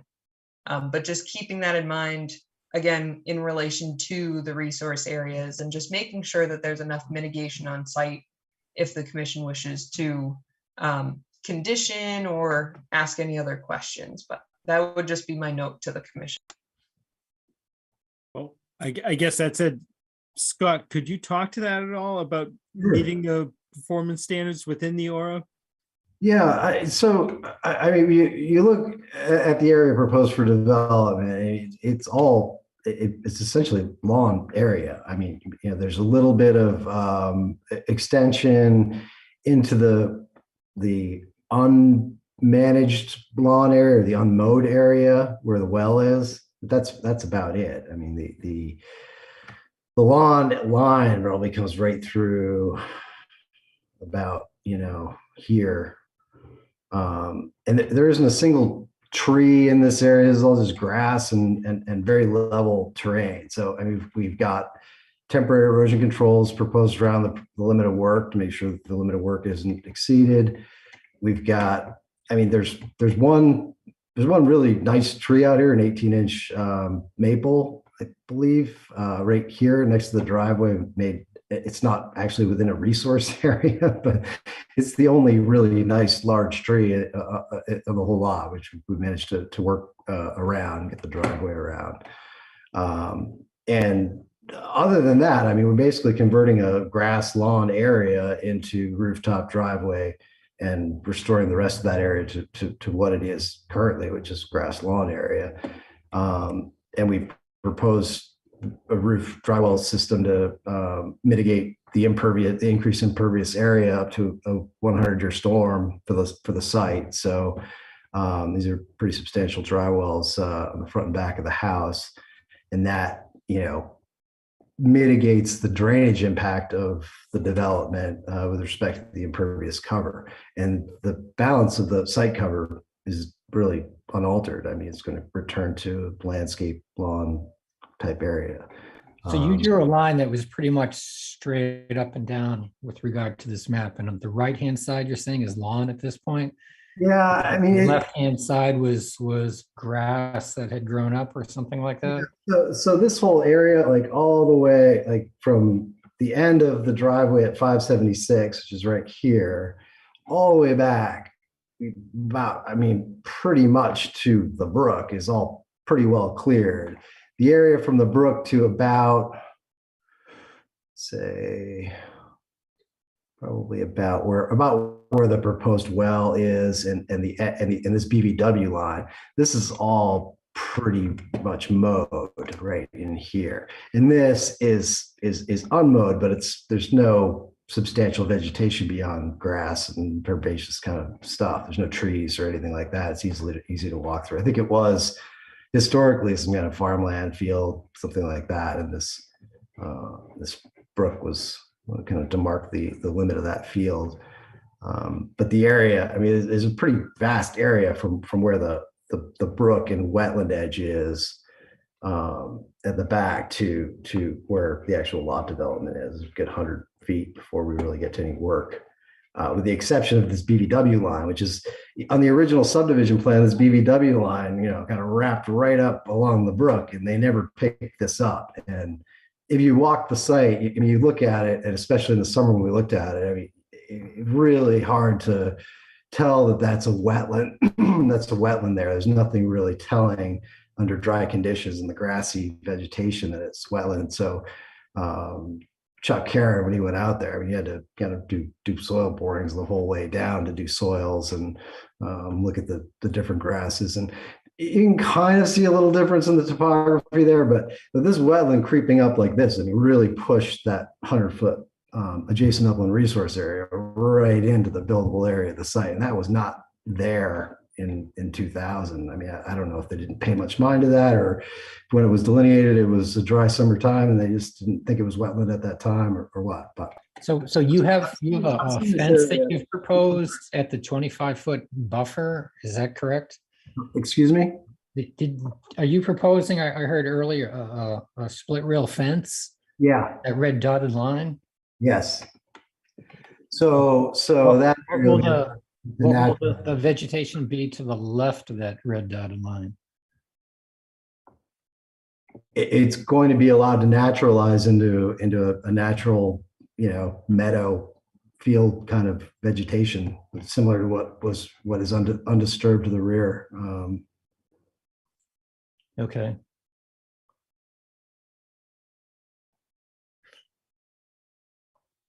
And you say there's natural vegetation undisturbed in the rear. How far does that extend to the right towards the house? Does it go to the 100-foot buffer? Is that what it is? Or something close to it? So the 100-foot buffer is in red here. Oh, okay. Okay, and this is the 25-foot buffer. And we've got the proposed fence here. So the adjacent upland resource area impact is from the erosion control line in yellow to the red, between the two dotted red buffers here. Your mouse is moving too quick. So 100-foot buffer, Yeah, I've got that.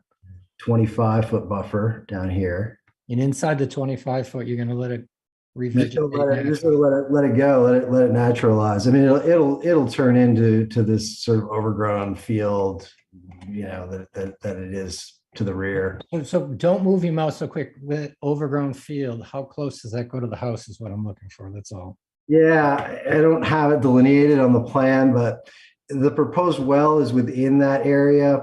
So I'm gonna guess it's about from here. Yep. Kind of goes straight across to about the tip of this, where this BVW comes up, Okay. That's what I was looking for. right across into the neighbor's rear yard.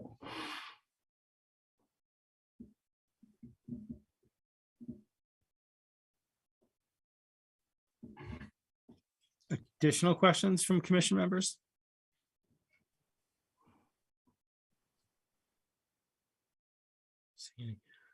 Any members of the public here tonight to comment or have questions on this particular project? Not seeing any. All right.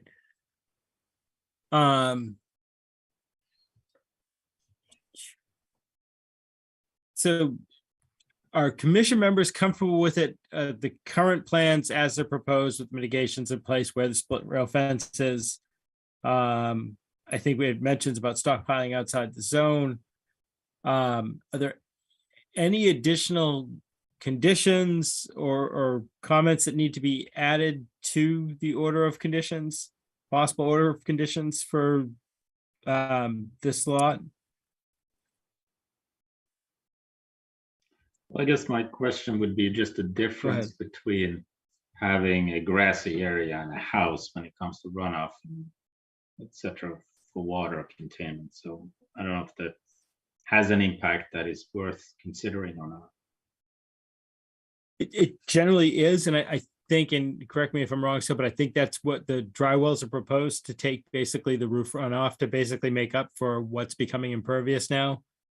And the Yes. rest is Yeah. staying as lawn or meadow. Right. So we basically calculate the impervious area for the house box footprint and the driveway on the lot, and size these dry wells for a 100-year storm, about Right. Okay. 9 inches of rain in a 24-hour period. Those are well-sized dry wells. And the soils here are very, very good, very well drained. So they function very well. So do we condition the naturalized meadow area? Is that part of the plan going forward?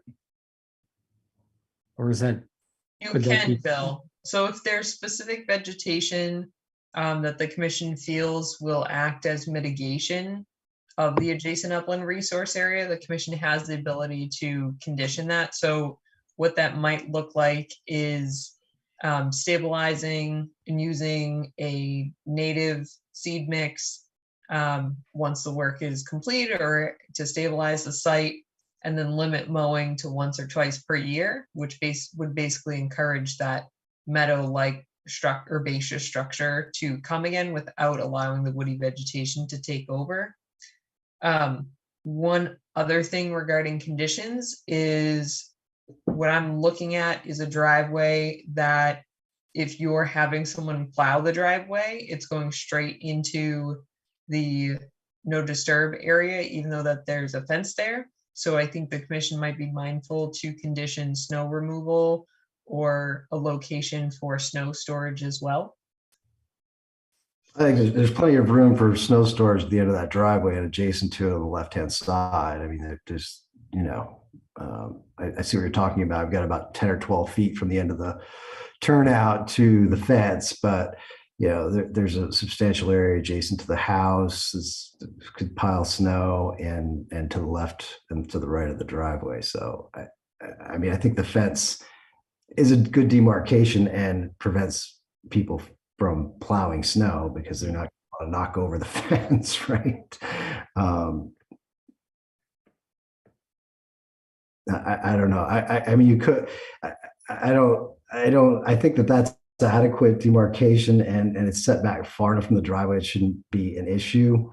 I don't know what else could be done. Oh no, I wasn't making a comment about the fence not being sufficient for demarcation. I was relaying to the commission that they may want to condition or reference a particular area for snow storage that might be outside of or in the direction away from the resource area or adjacent upland resource area versus yeah, I mean, there's really no pushing it back into the no disturb area. So that's all I was referencing. Whether they use that or not, it's up to their discretion.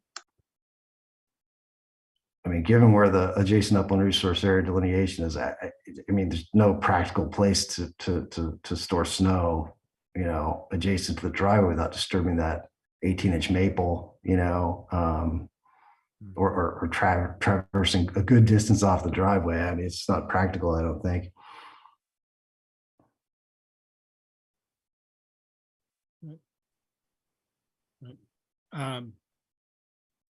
Any additional comments or questions?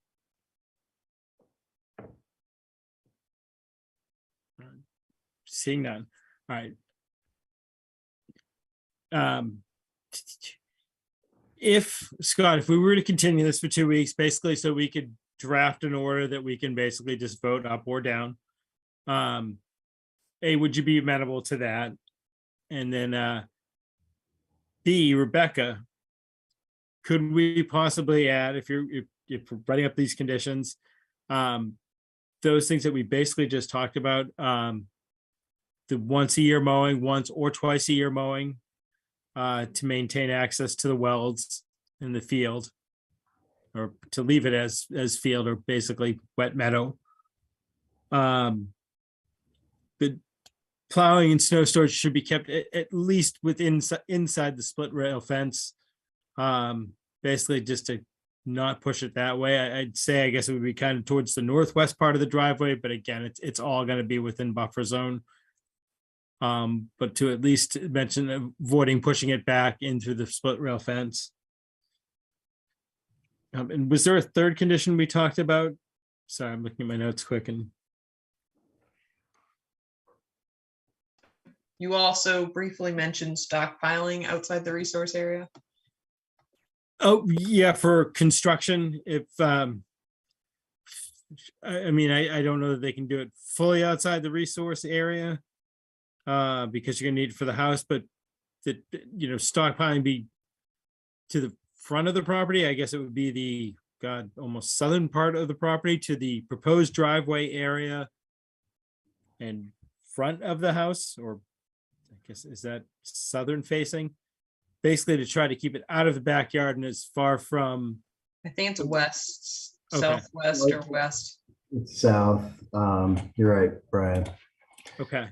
Well, I was So, looking at the directional There there. it is. So yeah, kind of, vicinity of the septic or adjacent to, you know, yeah, I mean, but there's a little bit of room.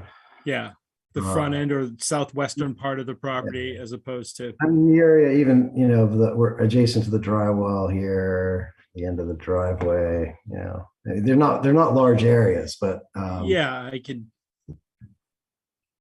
but yes, I don't Okay. object to that. Right.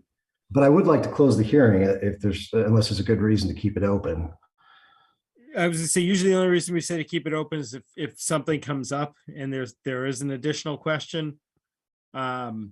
Which does happen from time to time. It's completely up to you. If you want to close it, we can do that. We'll probably again end up voting on it at our next meeting, just to give us a chance to put it all together. I'm fine closing. Other commission members have any thoughts, comments? Are you comfortable with going about it that way? Any changes you'd like to see proposed or any other conditions you possibly would want to see added?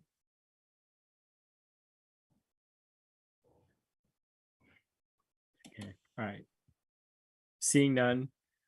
I guess I would like to make a motion that we close the public hearing for 578 Sugar Road, DEP file number 112-0713.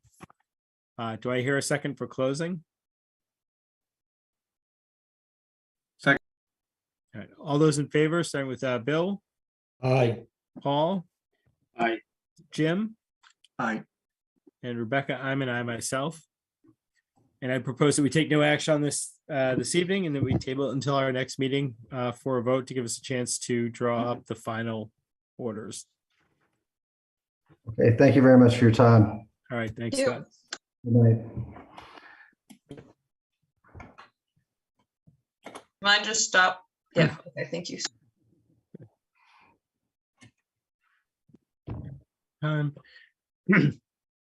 Excuse me. Rebecca, you good to continue? Yeah, all right. So the Conservation Commission will now continue the public hearing under Mass General Law, Chapter 131, Section 40, and the Bolton Bylaw, Chapter 233, considering a request for determination of applicability for 84 Spectacle Hill Road, the proposed removal of some trees. I know there was a site visit for this project. I was not able to attend it. Does anybody who went on the site visit want to share their thoughts and or comments? Sure. I was gonna say, So Jim and I were present at the site visit. We looked at the few trees that the applicant had proposed for removal. They also added one. Most of the trees were clearly dead or dying. The one that they added was live with some branches dying.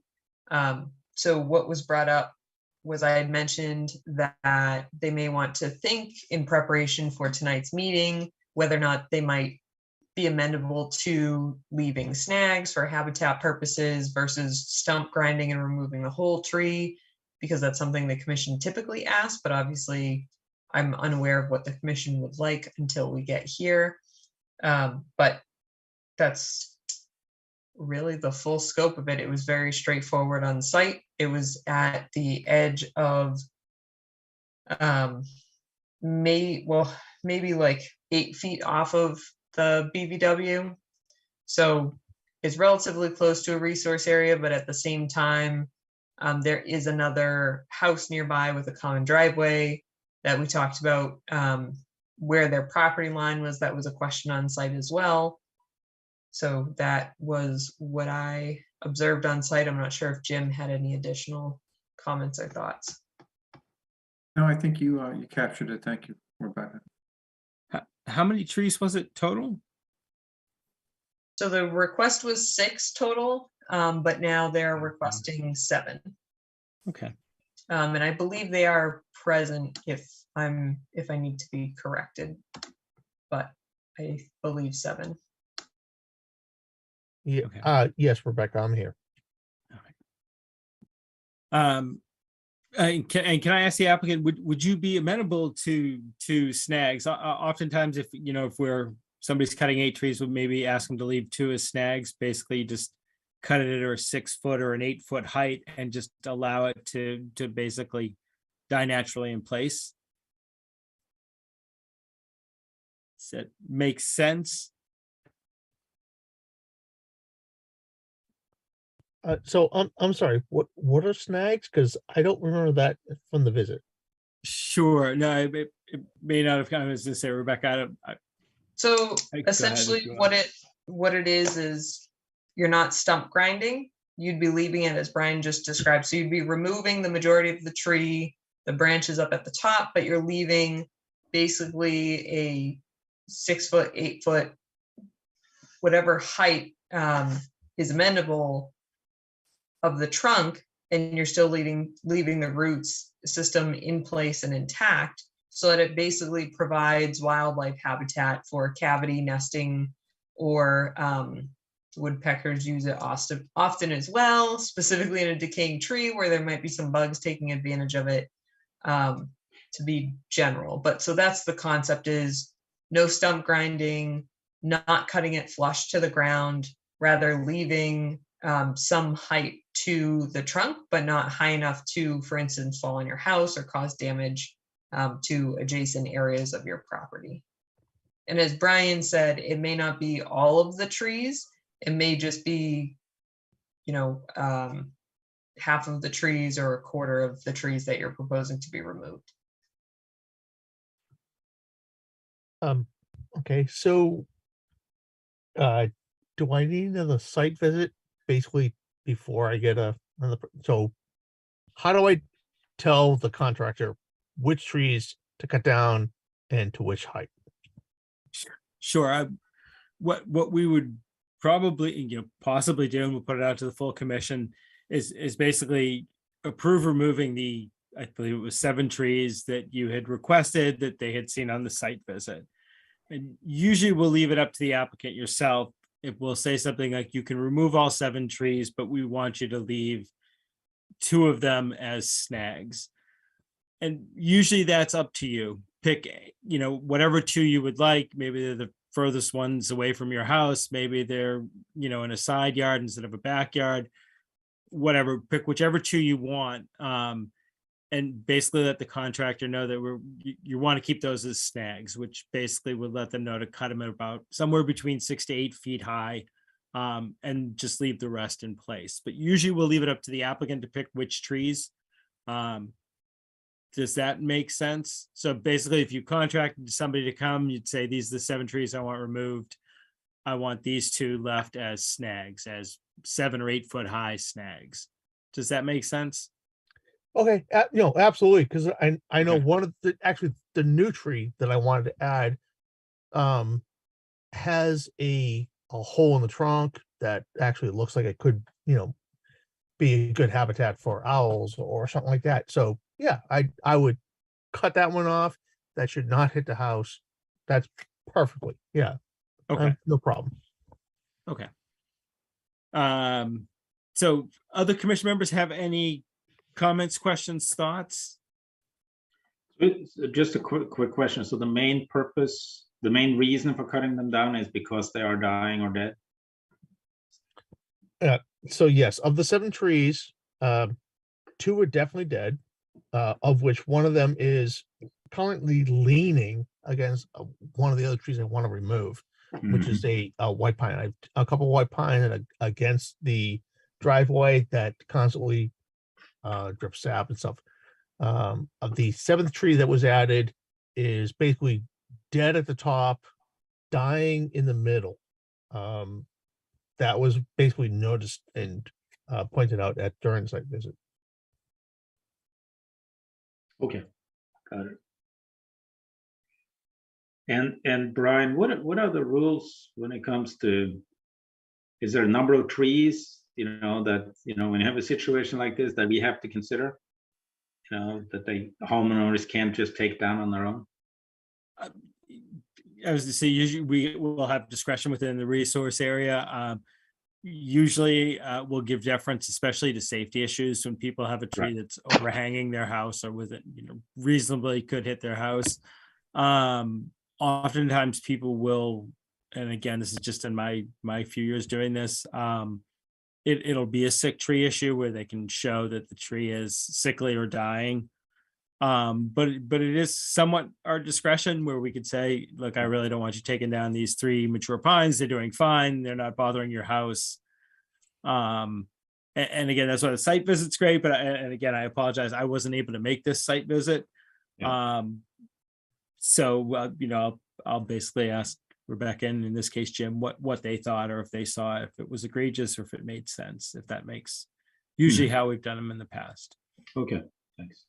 And the other note to that, Paul, just because I know Carol's still learning, that so the commission does authorize me to authorize the removal on their behalf of up to 3 trees, but they have to be dead, dying, or decaying.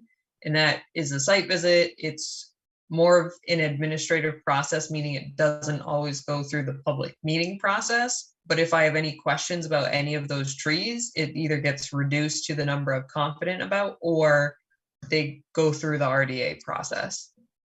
Okay, thank you.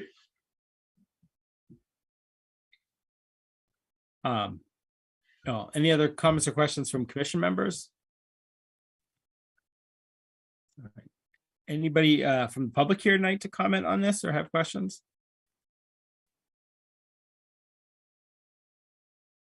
See none. And Rebecca, did you have any additional? I mean, you gave us a nice update with the site visit. Any additional comments, questions?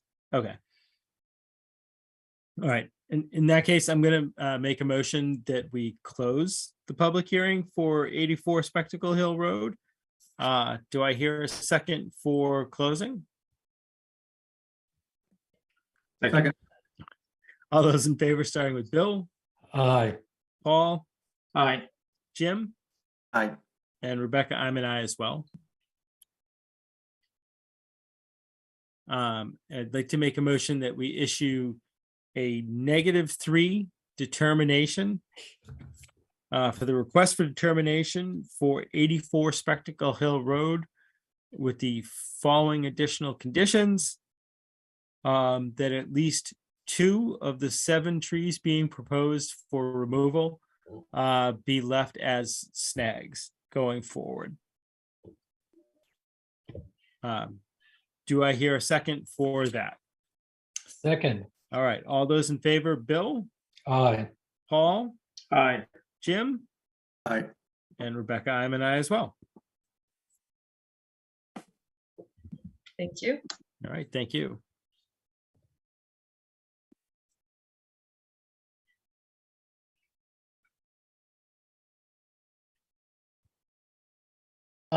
Thanks, folks. And just one last question is, Go ahead.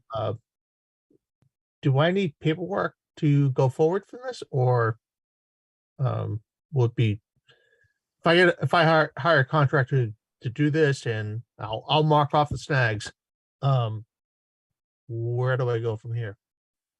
That's a great question, Mr. Chair. I will take it if you would I like. was going to say, Rebecca, please. Yes. So when the determination was just voted upon by the Conservation Commission, I do fill out the determination. It's another DEP form that gets mailed to you and gets also sent to DEP at the same time. There is technically a 10-day appeal period. I say technically because some applicants have called DEP to ask if they have an interest specifically in the project or if they're going to act on that appeal process. And at the same time, you can be lining up whoever for contracting the work. But just knowing that until we receive all signatures on that document, it's not technically issued yet, but you can also refer your contractors to the minutes that will be typed up from this meeting that just state that it has been voted upon and it will be issued once we receive signatures on that document. Does that make sense? Yes, it does. Thank you very much. Great.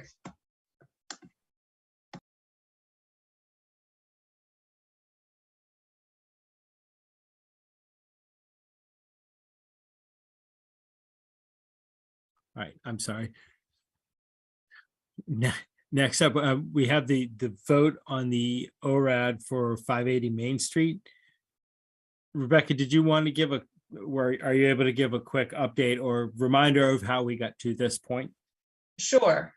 So as you all are aware, the request for an abbreviated notice of resource area delineation was filed for 580 Main Street, explicitly asking for all wetland resource areas, or rather resource areas under the jurisdiction of the Wetlands Protection Act and the local wetland bylaw, chapter 233, are confirmed on site. That's the general concept. So the commission went out, conducted a couple site visits. We received plans from the applicant and associated narratives. We received their process as to how they delineated the resource area. Because of the site size itself and the amount of resource areas on site and overlapping resource areas, the commission requested a peer review from BSC Group. BSC Group went out and reviewed the site, reviewed the filing, the ANRAD filing, provided comments. Then the applicant and BSC Group went out together to review the site and just go over some areas where there was some conflicting thoughts.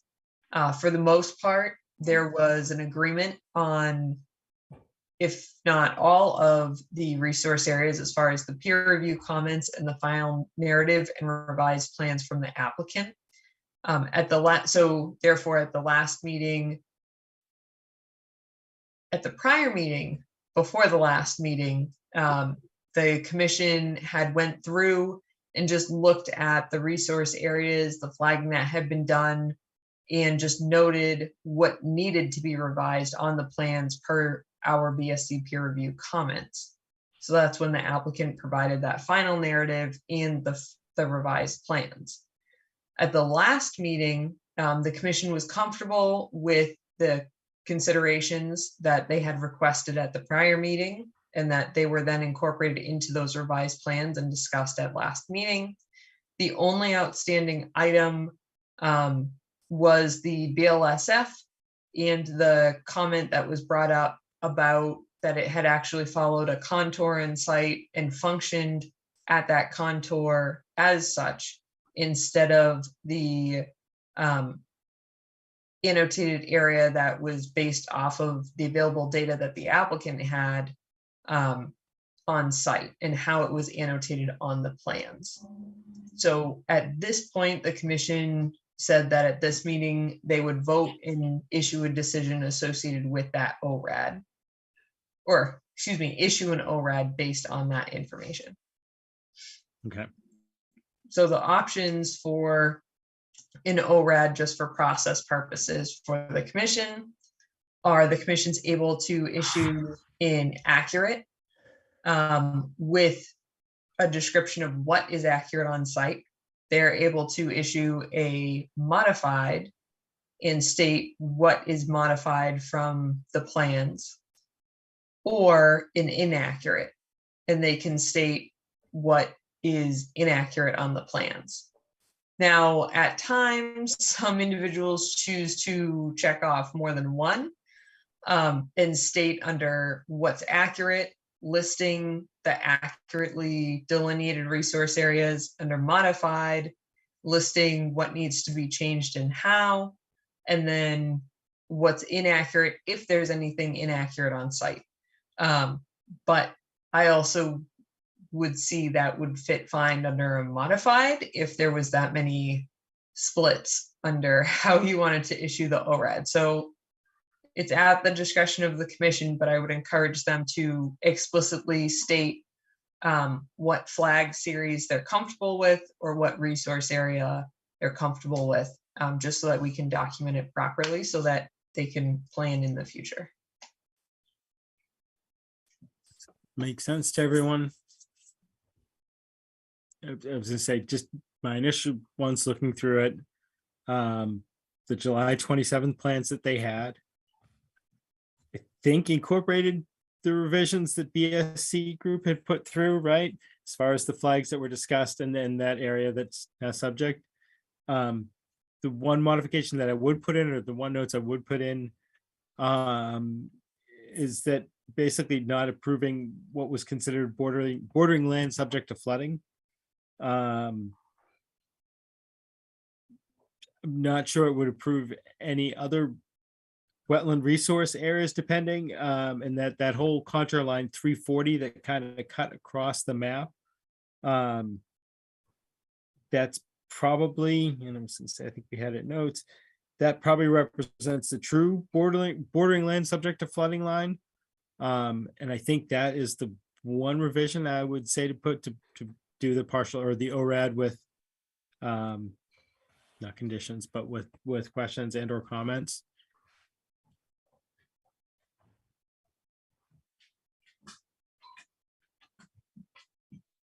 Promise I can say that in a better way.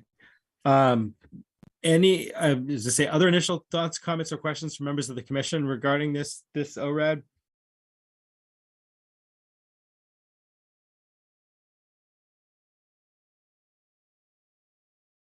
All right. Any members of the public here tonight wishing to comment on this ORAD or this project?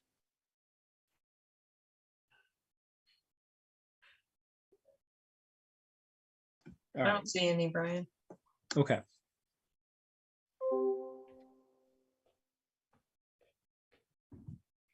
All right, and then I was going to say, basically, Rebecca, in theory, I would make a motion to either approve or deny the ORAD, but So go ahead, please. yes and no. So your motion would be to either issue an accurate ORAD, a modified ORAD, or an inaccurate. And in that, you could then go into further detail in that motion after you've stated that, stating what is accurate, reference the relevant plans, Yep. And what might need to be modified or what is inaccurate. Where you reference something with the BLSF that you are instead stating that it's following a contour instead of the annotation that's made and the line delineated on the existing plans, you could leave that portion to modified and state exactly that the BLSF is inaccurate as annotated on the plans and in fact should be modified to follow contour 340. Yep. Which is basically how I would be leaning to. So I guess that would be, it's not inaccurate, it's modified, right? That we're approving the ORAD as it's been submitted with the following modification. Yep, and you'll want to also just reference again the date of the plan, which you already referenced. Yep. And then the flag series or the resource areas that you find accurate and the ones that need to be modified. So that can all be done under the modified. Or you can say accurate, list the ones that are accurate, and then list modified under modified. So I got a question for the modified. Yes. Is that something that BSC group pointed out? Not to my knowledge. I'd have to go back in their comments. So how are we determining that this modified area needs to be modified, I guess is what I'm at. And I've been gone for 2 or 3 meetings, so put up with me. So I followed up with our peer reviewer on this item as well. And they said if the commission feels on site, they've seen it functioning, they've been on site multiple times, and they see that that's how the area functions and that contour is actually relevant to, or there's not a significant change in the contours, which when you look at that line, there's no contour that follows the BLSF line straight through like that. The applicant, and again, it was the best information that they had, they overlaid a map that was already existing. So when you're there in the field, and even what you see from the topographical lines on the plans, it doesn't change. Rather, it's just annotated that way because of the overlay of the mapping. So therefore, not only can you see it in the field when you're walking around, but you also are looking at the contours on the plans and it's continuous, similar to Is that the region up by the lacrosse field up in the back? Up in the No, back corner? so nope. So this is the area adjacent to the perennial stream to the eastern side of the office building. Okay, So obviously the office building is not within that area. It's the low-lying field Right. to the east of it. okay.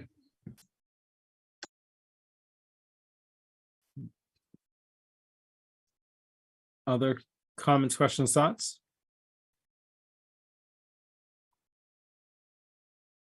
All right, let me see if I can do this without completely butchering it.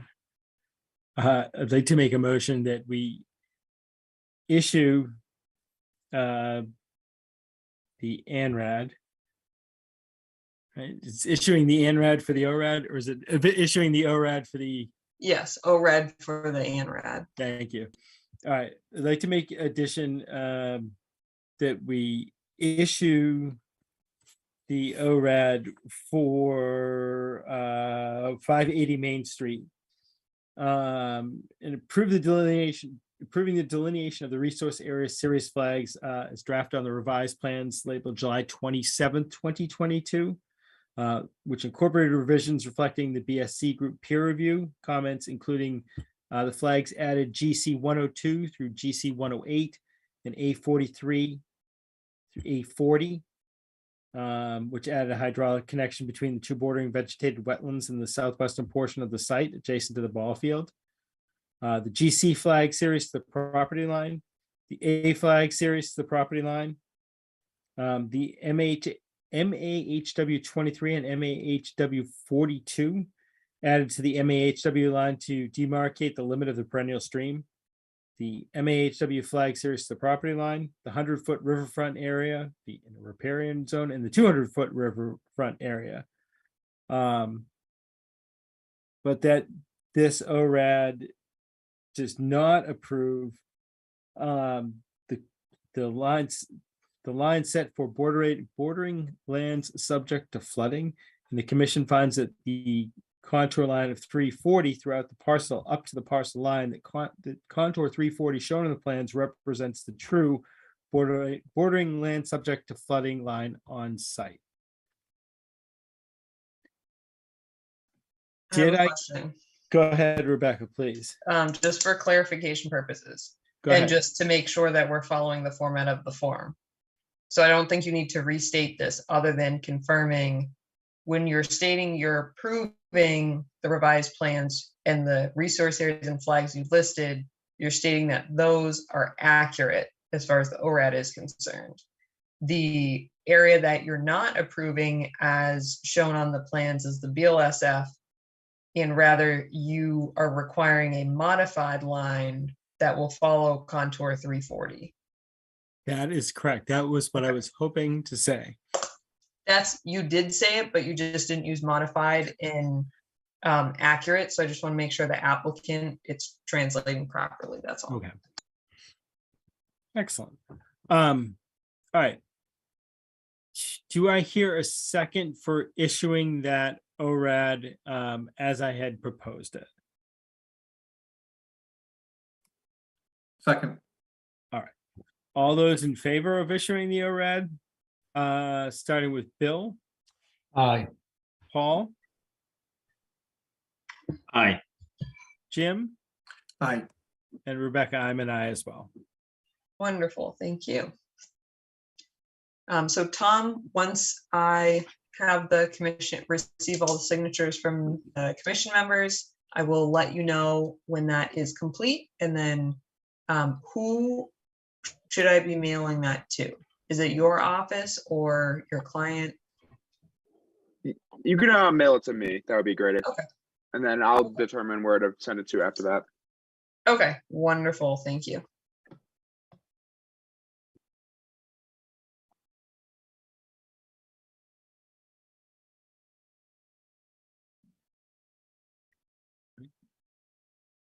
was to say, Rebecca, when you are ready, do you want to give us an update on John Powers Lane? Sure. We received an email from regarding the enforcement order associated with 3 John Powers Lane. They were delayed in planting, and due to the drought, as we stated previously, I don't necessarily think that's a bad thing at this time. They did present an email that stated they are looking for a seed mix, and that they had suggested a native seed mix that they found that was more accessible than who they received suggestions about to contact, because they were having difficulty contact them. Then they were stating that they have 2 posts to be removed. These are the fence posts that were in place with the concrete. So they will be removing those as well. But they were stating that the area will be seeded by next spring. And what I would suggest to the commission is, or before next spring, what I would suggest to the commission is to take that update and maybe require a hard deadline this fall to have it seeded, so that there's enough time to germinate over the winter, and hopefully they have a sufficient growth over, in next spring. And then a hard deadline to remove those posts by, because that's something that can occur sooner than next spring. Yeah, I would tend to agree with getting the fall planting in. There's no reason to wait till the spring, in my opinion. Other commission members have strong thoughts and or feelings. All right. Rebecca, a reasonable amount of time to do the plantings, to get them in the fall within the next 60 days. Yeah. Does that, it should give them enough time to get a mix. That should be plenty of time to get it in the ground, have it get a chance for Yeah, it to before catch the before end of frost. spring. Yeah. Okay. In that case, I suppose we can do a roll call vote for setting kind of a hard deadline for the seeding, for the seed mix, for the reseeding to be done, and the final 2 fence poles to be removed within the next 60 days.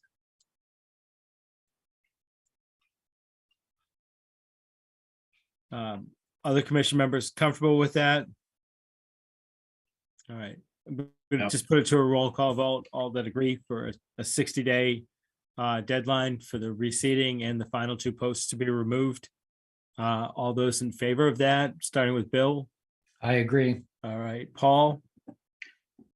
Yes, I agree. All right, Jim? Aye. And Rebecca, I would agree to that as well.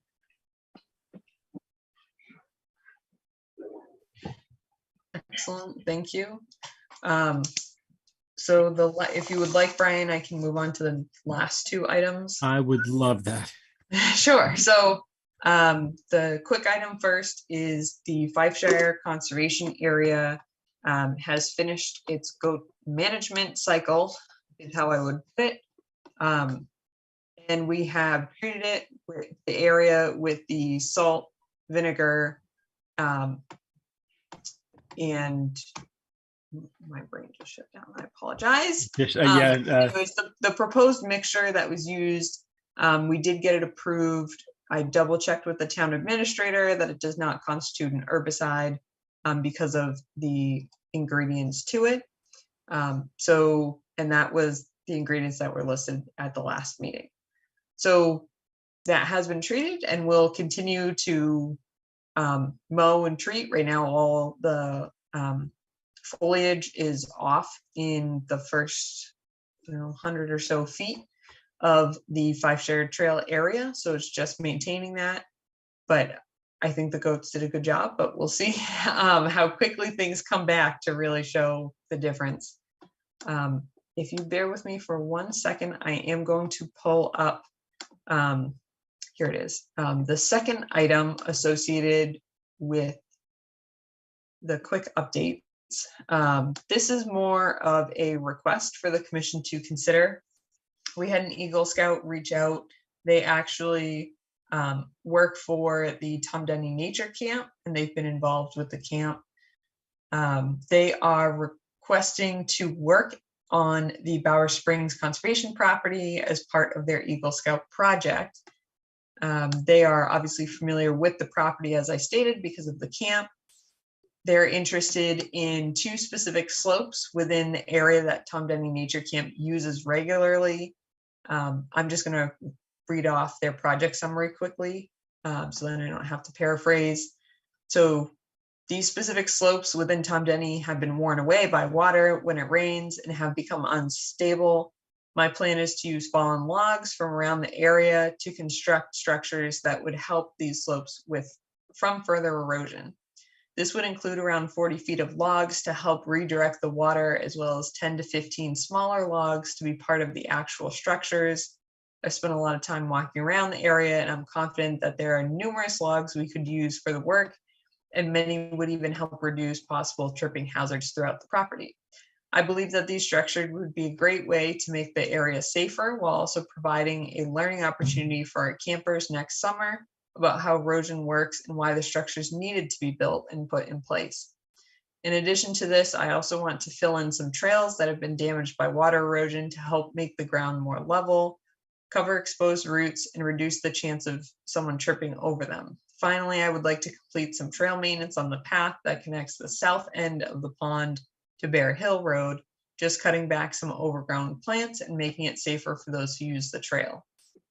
They attached many pictures to this as well, which I forwarded on to the commission, but I will share this one particular image fairly quickly here.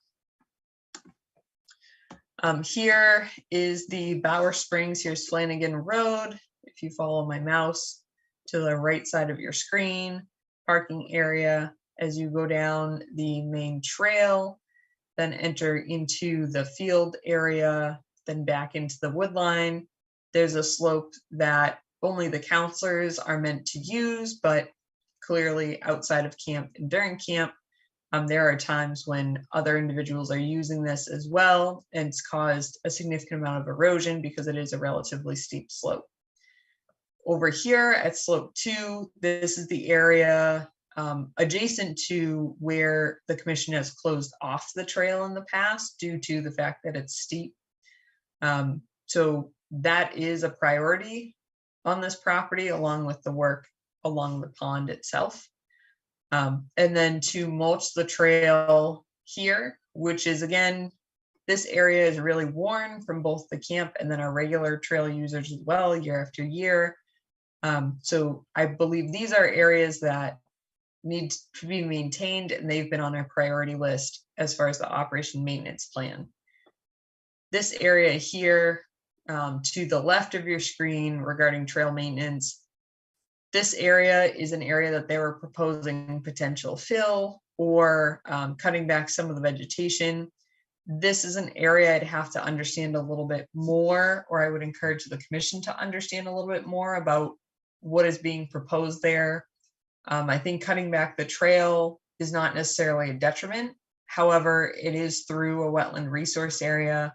We have bridges and duck boards throughout this area, and therefore I don't believe that mulch would be appropriate for this trail, but maybe extending one of those bridges, or if there's a duck board there, and replacing it with a longer boardwalk-like concept may be a better resolution to that. That was my feedback. Again, the primary ask this evening is the project in general something that the commission is amenable to? And if so, I'd be happy to go on a site visit with the Eagle Scout and try and schedule with commission members as well, to really look at these areas, what they're proposing, and then see if the commission would like them to do any trail maintenance there. And if so, the associated permitting process that might need to take place on what's proposed within the wetland resource areas. And to note, this area here by Tom Denny Camp headquarters, I'll call it, or what they consider their headquarters during the camp, that is upland. So there's no wetland resource areas in this area. Oh, I mean, I'll just start by saying, generally, I support the project. I think the Eagle Scouts have done a great job. I know some of the sloped areas that he's proposing, they make sense to me. I think you bring up a good point about the mulching and being careful where that's done, keeping that out of the resource areas. Yeah, I'd be curious if you do set up a site walk with him and you put it out to commission members. I'd be curious to attend because I'm trying to picture that trail coming off of there, and I think I'd miss it half the time. I know which trail it is, but yeah, it's really kind of overgrown. I don't think I've ever really gone down there. And I guess my only other question, but it didn't look at, was there anything proposed up by the ponds?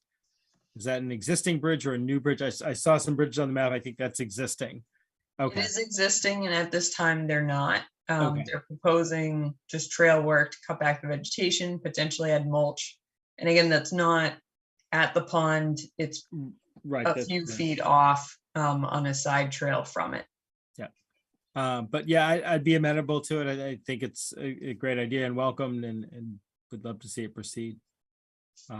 Other commission members have comments, thoughts, questions? I would agree. Yeah, it's a good idea. I'd like to take a look at it. Yeah, I'm with you. Yeah. Any members of the public here tonight to comment on this? I see nothing at this time. Okay. Yeah, so Rebecca, if you want to tell him it's kind of a go what we discussed tonight, and you said you wanted to try to set up a site visit with him. If you could put that out to all of us too, and if we can join you, that would be great. But yeah, I think it's wonderful to proceed. I can relay that to them. Thank you. Appreciate it. Any other updates? Nope, not at this time, aside from the MVP project and our other items that are placeholders, and then the OSRP opportunity and the volunteer land steward opportunity. Any commission members have any new business they want to discuss?